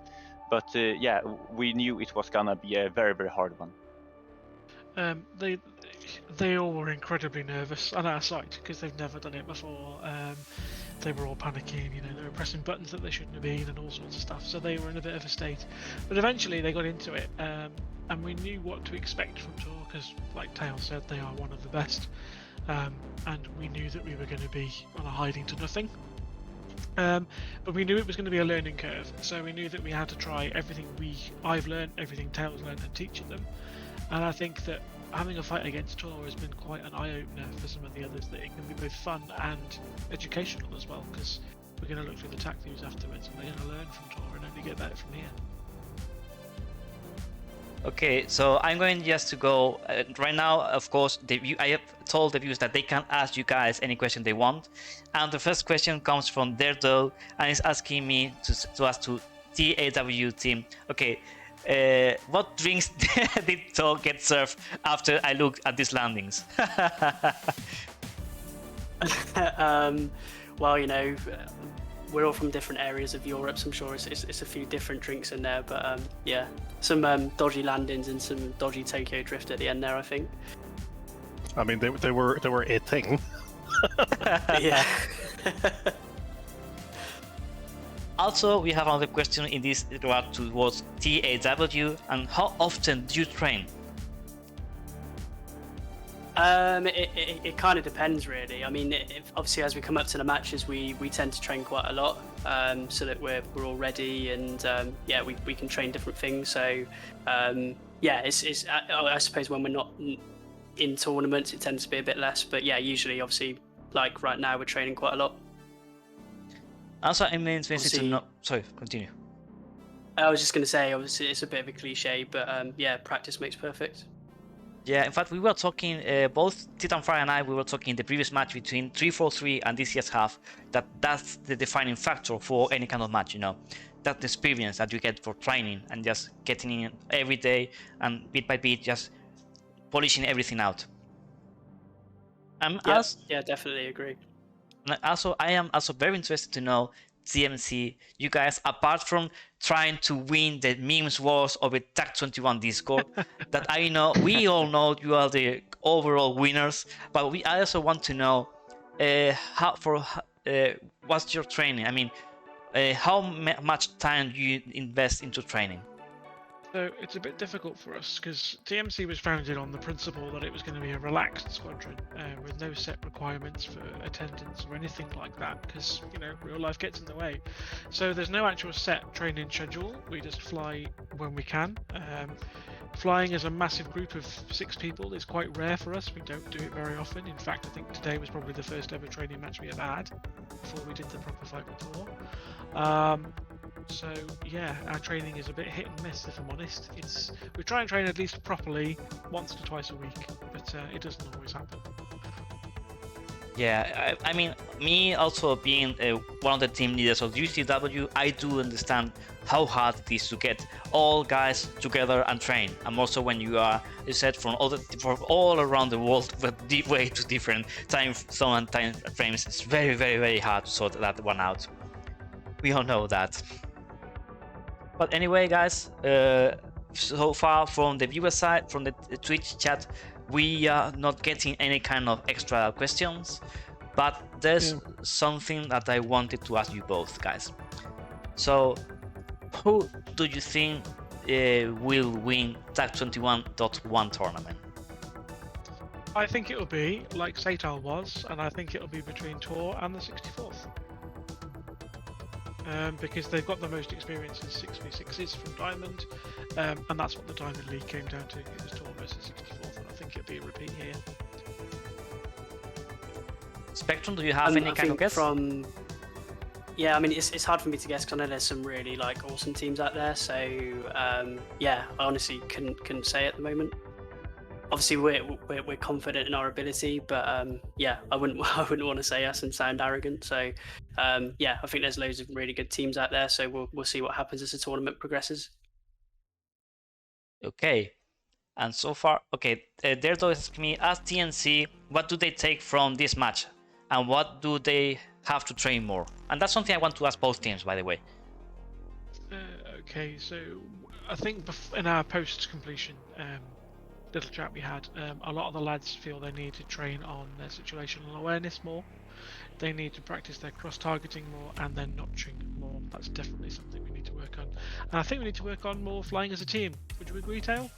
Yes, absolutely. Especially learning more tactics that we can go to, plus also not show our hand immediately after takeoff. Yeah, that pretty much covers it. Okay, so from the other side, that's all? Sorry, what was the question again? Was it what could we train more? Yeah, what do you take from this match, and what do you have to train more? So obviously without sitting down and looking at the Tacview, it's kind of hard to really say, and obviously based on feeling. I mean, there's usually when we look at a match and we analyse the Tacviews afterwards, there's loads of things that we can tend to actually improve on. So we'll do the same with this match and obviously analyse Tacview and then yeah, obviously go from there. Okay, and I do know that Titanfire had some questions I wanted to ask you guys. So please, be my guest. Yeah, indeed. So firstly for Spectrum, so congratulations on the win, of course. And from the previous win, I believe this puts you through to the elimination stage of TACT. And so the question I want to ask you first is, who you're going to play in the next stage. Is there a preference you have of who you'd like to see between the 14th, the 343rd, or the DCS half? Not really. I mean, all three of them, I think, from what I've seen, are really good teams. Obviously, 343 did really well in Satal Gold last year, and I know they've got some really good guys. Obviously, the 14th VFS guys, from what I've seen, they fly the 16s really well. And I know we've done events with the half guys in the past as well, so they're all kind of really good teams. So I don't think we've kind of got a preference, but yeah, each team I think will come with different challenges. Yeah, I think that's something indeed we've seen throughout these matches, that there's always that great variety of tactic and talent and preferences between the different groups. So the other question, sorry, the other question I had then was kind of more generally, but I suppose for both, but I guess more directed at TMC, that Deliberator mentioned earlier that we talk a little bit about experience being a big part when we cast these matches, and certainly that boils down to two things in my mind quite often, which is situational awareness and comms. And what I suppose for both of you then, like, what importance do you place on those things? How do you feel they progress through the match? And for the TMC guys specifically, then as your first match, how were your comms, and how was it as the match progressed? Honestly, comms were all right. I think not all spot on, but yeah, they were clear. They were good. We knew what we were doing. But yeah, situational awareness, it is very, very hard, especially for the newer people to like create their own SA picture from the comms, which means that like sometimes we have people re-engaging when they shouldn't, sometimes they are not supporting, and so on. So yeah, SA is something we need to work on for sure. Yeah, we're quite fortunate in the fact that Dobber, one of our players, is an air traffic controller, and his communication is just fantastic. So he is actually, even though he's not done competitive before, he's actually teaching the team quite a lot in the ways of communications, what's important to say, what you don't need to say, and teaching us all in that. Even myself, having done it for over a year, I'm still finding I'm learning on comms from him in particular. So yeah, watch this space on that, really. Okay, guys, so first and foremost, so to close this up, first and foremost, the Art of Warfare, congratulations on your win tonight. TNC, congratulations of winning the meme wars over the TACT21 Discord server. At least we won something. Yes! And it seems like there are not more questions to do tonight. So guys, thank you all for joining us tonight for this interview. I'm very happy you both agreed to do this. I'm pretty sure that all the viewers will learn something from this route. And guys, I hope to see you once again fighting very soon. Yeah, thanks to 𝐓𝐔𝐄𝐒. Just want to say thanks for obviously streaming the match for us, and also thanks to 64 for putting the tournament together, and then all the teams that fly. Yeah, it's really, really fun, really good. Yeah, we'd like to echo that as well. Yeah, nice one, guys. Thank you for everything you do for us. Yeah, also thank you TAW for the great opponent and lots of gained experience from this match. Yeah, brilliant. Thank you so much. Yeah, no, thanks guys, and yeah, hopefully you guys can learn from that, and yeah, we'll see you in all the tournaments in the future. Yeah, we'll see you in the meme war. Yeah, not sure we'll win that one. No, you won't. Right, thanks guys. Thanks for having us. Thank you guys, Cheers, and thank you guys. for joining us. That's folks. Hope to see you. Yep, have a good day. You too, guys. Okay, so what this means that just give us just a moment. We are going to start up Tacview, and after that we'll just go and check how everything went. Titanfire has decided to come along with me for just checking out how everything went, to check what we missed from the battle, and try to see what was the most decisive factor in each moment of the fight. So just give me a sec while I download the Tacviews from the server. Okay, I have the first one ready, and the second one is coming my way right now. Give me a sec, sorry. Okay, so we are ready. Let's check it out.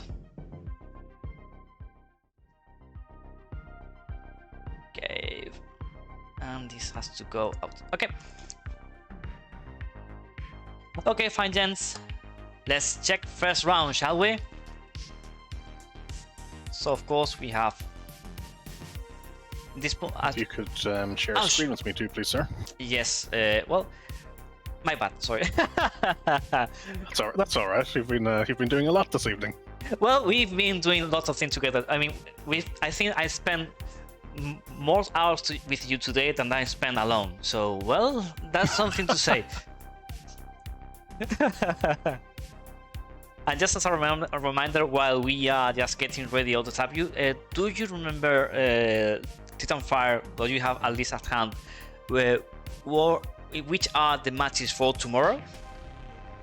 Yes, if you give me about 10 seconds. Yeah, for sure. I actually have a tab open in the browser already with this. I just need to find out what date we're on. So tomorrow is the Sunday, the 11th. So there are 3 matches, 3 TACT matches at play. First one is at 1700 Zulu, so a little bit earlier than normal. That's Lock On Greece against ALA 15. 104th Maverick will be hosting that. And then there are two matches at 1900 Zulu. So the first one is One Trick Pony against 𝐋𝐈𝐒𝐓𝐂 Condors, and our good friend Emisión will be hosting that.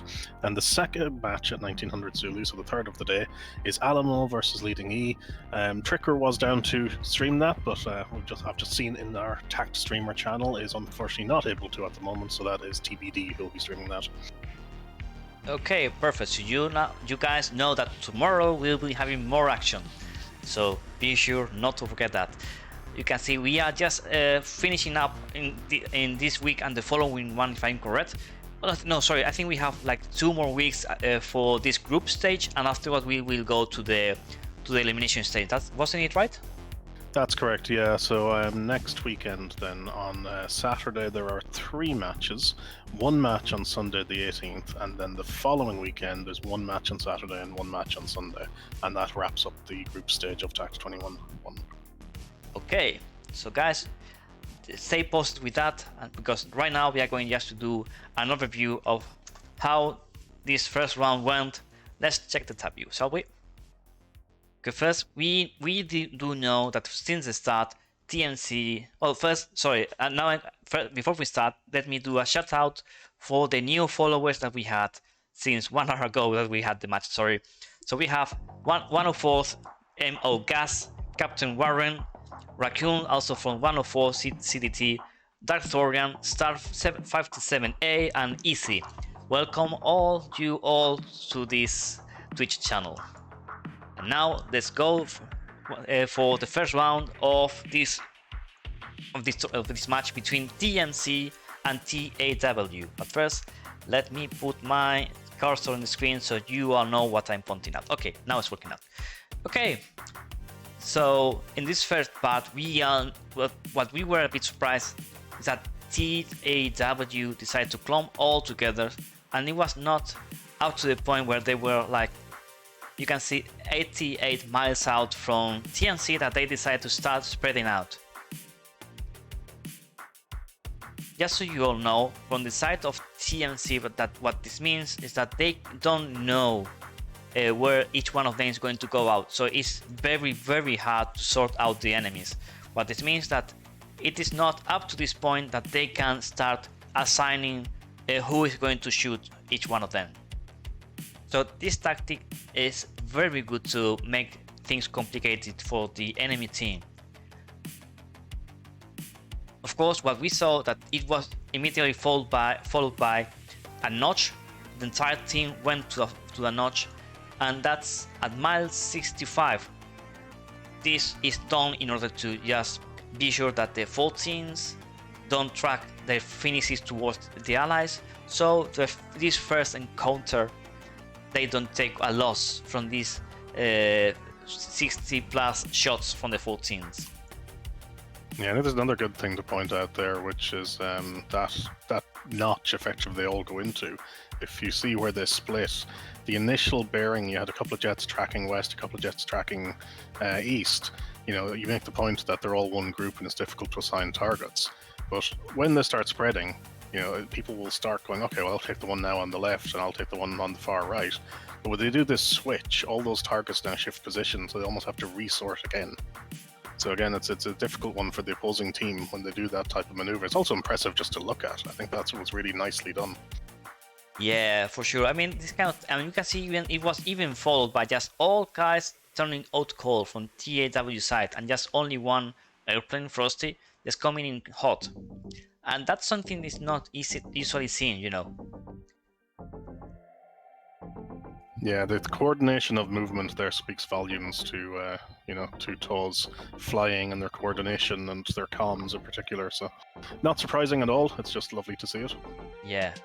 I mean, of course, we all know that Xavier had to go RTB, change airframes, something happened with him, but that's something that can be done, so don't fret that much, don't fret about it, something normal. Well, it shouldn't happen, but it happens, it's no problem at all. Okay, so this first part, as you can see, that's finished, just got defeated, just 120 for Mercury. Of course, TAW was going out cold, so it's not even a problem.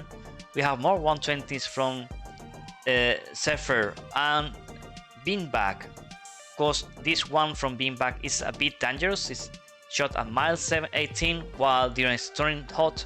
So this one, it is a dangerous one, but we can see that TAW and Diren, in this case, he does know what he has to do in order to defend in these chaos situations.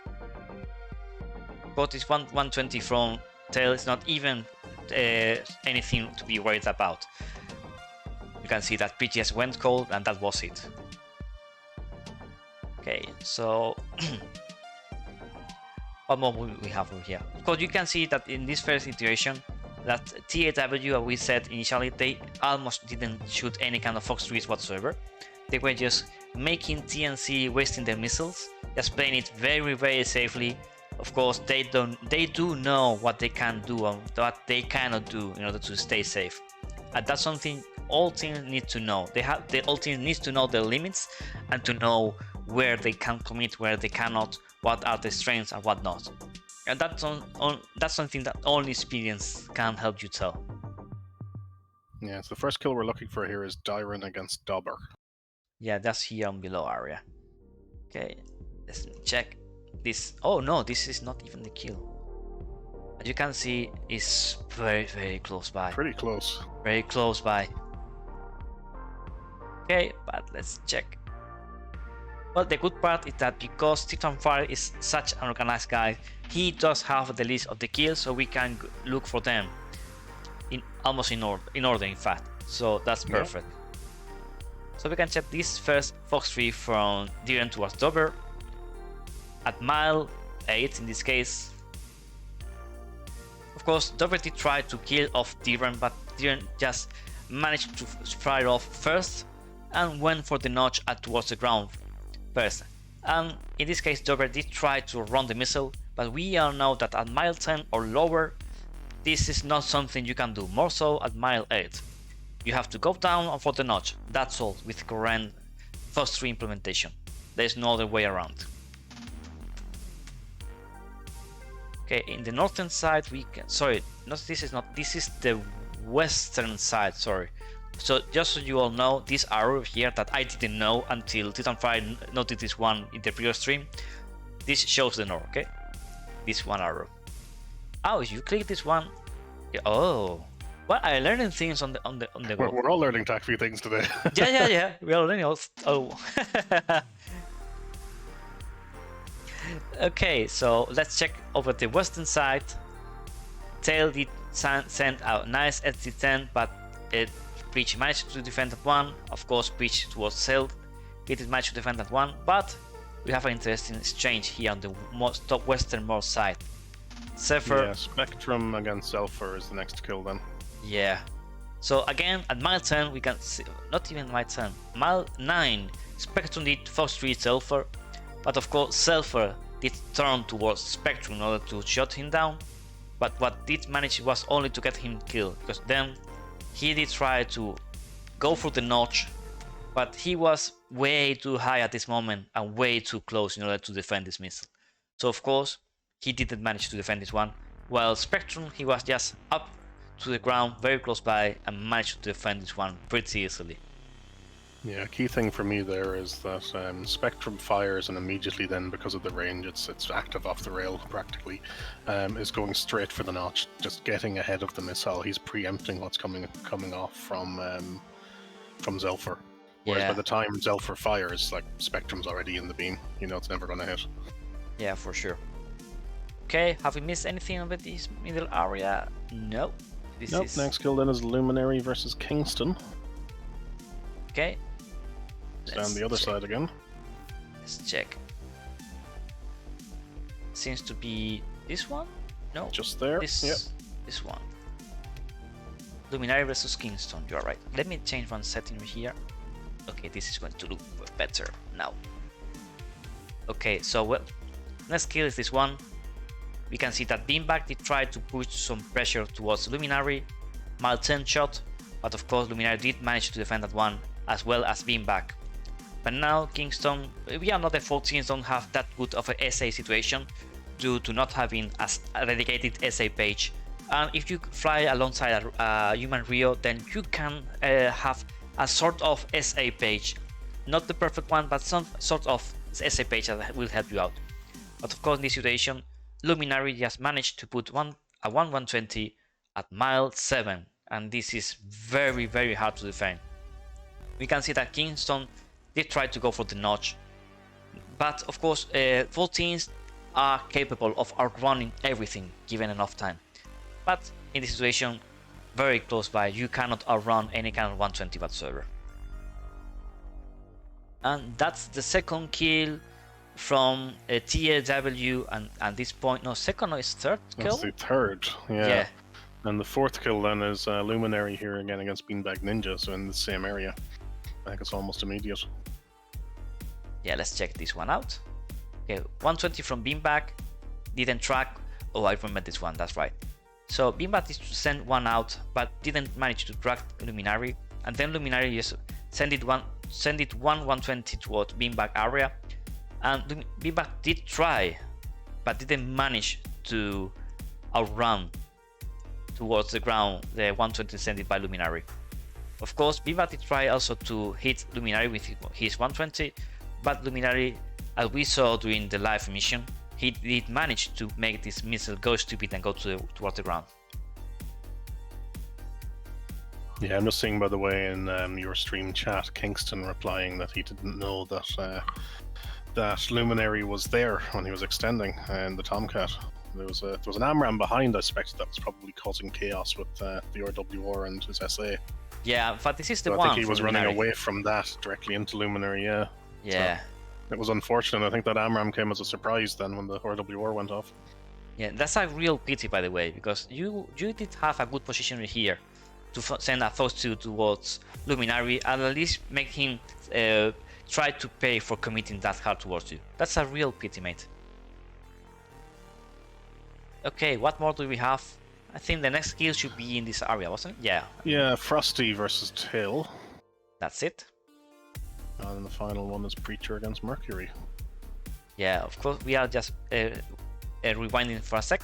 So Tail, of course, both Reach and Frosty did send 2 Fox 3 towards Tail's area. Tail did try to send one Fox 3 towards them, but as you can see, he did send it just pointing towards the ground and didn't manage to track at all, unfortunately. So well, Trail goes for the defense, managed to trash 2 120s with a good maneuver, and I think this is the kill move. Okay, he is just 7 miles away from Frosty, and that means that when he turns in, Frosty just have to shot 2 120s. Tail tries to go for the notch towards the ground, but managed to trash one, but the second one, unfortunately, he didn't manage to notch this one out. A real pity. Yeah, got unfortunate there, I think, Tail, because did the right thing, went for the notch, got the first AMRAAM defeated, successfully, well done.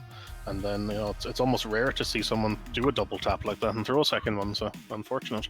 Yeah, and also one of the 2 missiles connecting. Usually the 2 missiles go for the same area and just go stupid and die. That's the most common situation to see. Okay, now what we have is Mercury is running for his life, being outgunned, outnumbered, and I'm pretty sure even outfueled by all enemy team. So we can see that Frosty just sent his way a 120 at mile 7 in this case. He is easily defeated, but this is enough, so Mercury has to turn in, face Breach. Of course, he gets ganged up by both Frosty and Breach in this situation. That last AMRAAM, by the way, pulls an incredible move there. Well, I've seen even more crazy situations, for this guy, for AMRAAMs, M120X. Yeah, that's a good call for sure. I'm going to coin that one, that's perfect. I can't claim originality for that, I'm afraid. Oh, well then even better, then I don't have to pay you any kind of copyrights. Okay guys, let's go check the second round. So first kill we're looking for here is Beanbag Ninja against Dyron, and that's over on the west of the map. Okay, So first and foremost, let's go for what we want to check. Okay, here we are. Okay, as we noticed it during the round, everything went pretty much the same. Left flank for TMC and right flank 3 and 3 division, where TAW went all clumped together, and then in this situation once again, I mean, I think it's impressive that they know exactly this timing for just turning to the notch, you know. It's just, okay, he just fox 3 and they are in the notch, TAW. It's impressive that they know up to what point they have measured the distance, you know. Is this is round 1 again, I think. I think. You think so? Maybe you're right. Give me a sec. Oh. Yeah, TAW started in Yep. Lander for round 2. Yes. Sorry guys, my bad. 2 hours of streaming matches is a bit too much for me. I know the feeling. Yeah, I see. I know you know. What Well, we do. we'll both enjoy a beer shortly. Yeah, please. I need my beer. So guys, let's go over this one. In this situation, what we saw is that exactly the same situation, but in this case, Kingston did try to surprise using now 84 mile shot, but as you can see, this one didn't even manage to get close by. It was off by 30 miles. So what it means is that you want to defeat any kind of F-14 finish whatsoever, just go for the notch. That's all you have to do. More so if the 14s is not being managed by the human Rio. Yeah, I think again it's worth pointing out that TAW's opening move here in terms of formation and that little switch. I just think it's a thing of beauty, honestly. It's executed well. It gives them a great tactical position to, you know, defeat any long Phoenixes or long Amrams, because you just go to the notch, like you say. And then it positions 2 elements, in this case, Luminary and Frosty, behind the Stingers. So it's just lovely. I just love seeing it in Tacview there. It looks very, very slick. You know, it's sharp. It's well done. Indeed. Okay, and we can see over the western area that Kingston did put one finish towards Tyron, very close by. I mean, mile 17, that's freaking close for a Phoenix. And I don't even know how did Tyron manage to defend this one for reals. It's like, okay, he goes for the ground cluster. Notch. Yeah, but even to this distance, I mean, I did expect Phoenix to be good enough tracking at this distance, you know? But seems not. That not even in mile 15 is good. Phoenix is good enough for when you go for the notch. And I'm surprised. Yeah, I mean, it's kind of hard to know with the restrictions that are on the Tomcat. You know, like again, I can't list them off the top of my head, but around when you can use the ACM cover, if you can use the ACM cover, or when you can go into PAL or not, and you know, that close-in stuff where the Tomcat should be stupidly powerful is a little bit nerfed because of desync issues. Yeah, I hope that that's something that should be solved not so far in the future. I mean, we will all gain if those kind of problem gets solved out, you know. Yeah. Beanbag Ninja, by the way, did really well here. So the first kill is against Dyron. I'm not sure if it's this missile or one of the subsequents. No, I think that this looks one very is close. Yeah, this is way too close for comfort. Way too close for comfort. And not only that one, but also this second one coming in just 5 miles away. This is freaking close. And Darren did manage to defend this. Also this one, if I got correctly. Yeah. So yeah, Dyron is no slouch. Certainly, I've as I mentioned earlier, I was co-commentating on the TAW Harpia match earlier in TACT, and certainly, you know, Dyron can fly. Yeah, for sure he can. But of course, Beanbag was pressuring Darren very, very hard, up to the point where he did manage to take down him. Yep, Beanbag Ninja did the exact right thing there of pressing and taking the advantage when Dyron couldn't get a missile off. And this was where I felt there was a real turning point or an opportunity for, you know, TMC to get a real foothold on the round, to be honest. Like, I think Savior coming in here is isolated. Luminary is still a good distance out. Dauber and Beanbag Ninja, you know, have an opportunity to go 2v1 against Savior or against Luminary, and then, you know, then just go 2v1 against the other one. And it's just unfortunate for Kingston that Kingston got caught isolated here. and I think was expecting a missile. Like he goes for a notch and then turns cold. Yeah. I think is what's happening there, and just gets caught. Yeah. That's a real pity because this situation, I mean, they had the advantage in this area up to the point where Kingston had to defend this 120. The pity is that Kingston did have a bit of better SA in this situation. He will be able to turn cold towards double and be back, and they could help each other out in this situation and maybe win this area entirely. That's a real pity. That's, as I say, like it went through my head seeing this unfold that here is a real chance for TMC to have, you know, really either gone on to win the round or at least gotten a foothold to get a few kills in a row. Yeah. And it just, again, DCS, as we know, kind of turns on split-second moments, and sadly these split-second moments went the wrong way.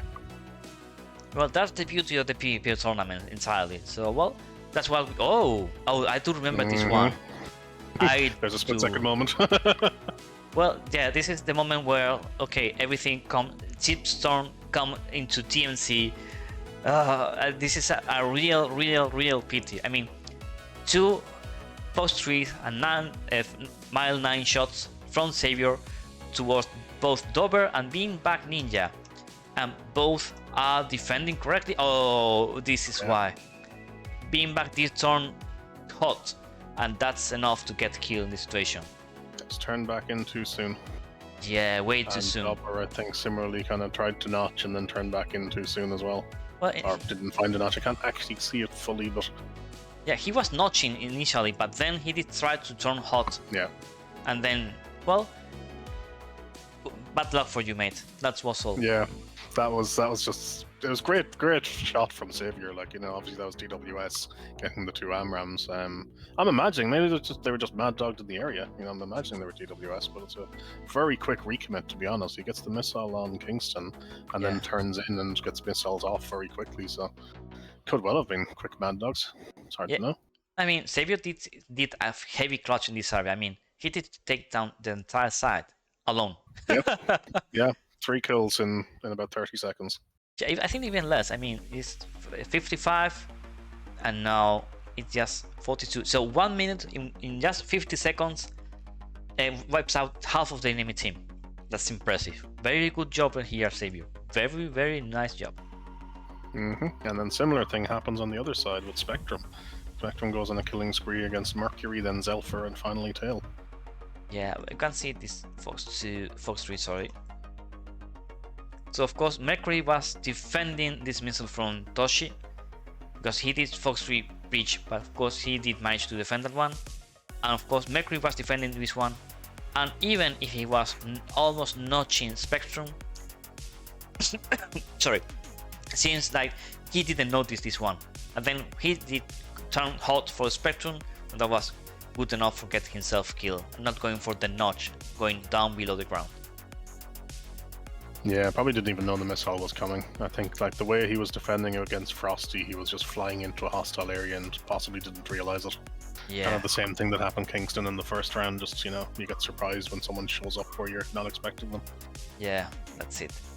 Of course, Zelfer did try to put Spectrum in a pinch, but we can see here that the experience difference. Spectrum just using this small mountain to defend, this just is almost anything at all. But then Zelfer did try to defend, he tried to defend this one, but not good enough. Then he get killed, that's all. So what more do we have? Are we missing? Oh yeah, we have Tail over here. Yep, final kill was Tail. Yes, doing what he can. Just putting Spectrum in defense, running for his life, just defending.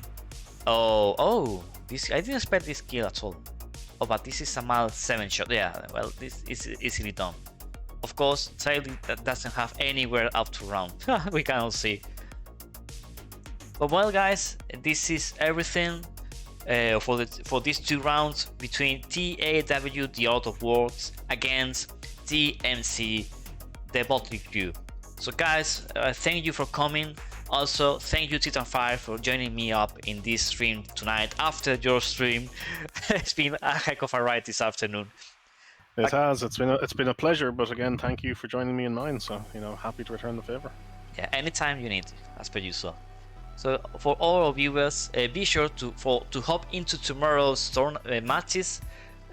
So tomorrow we do have 3 matches spread around the 19 Zulu for 2 matches, and the other one, if I recall correctly, was 17,000 Zulu. Was it? Correct. Okay, so my mind is still running. That's something. So guys, thank you all for joining up. Hope to see tomorrow, that you have so much more fun tomorrow with the 3 matches that we have scheduled.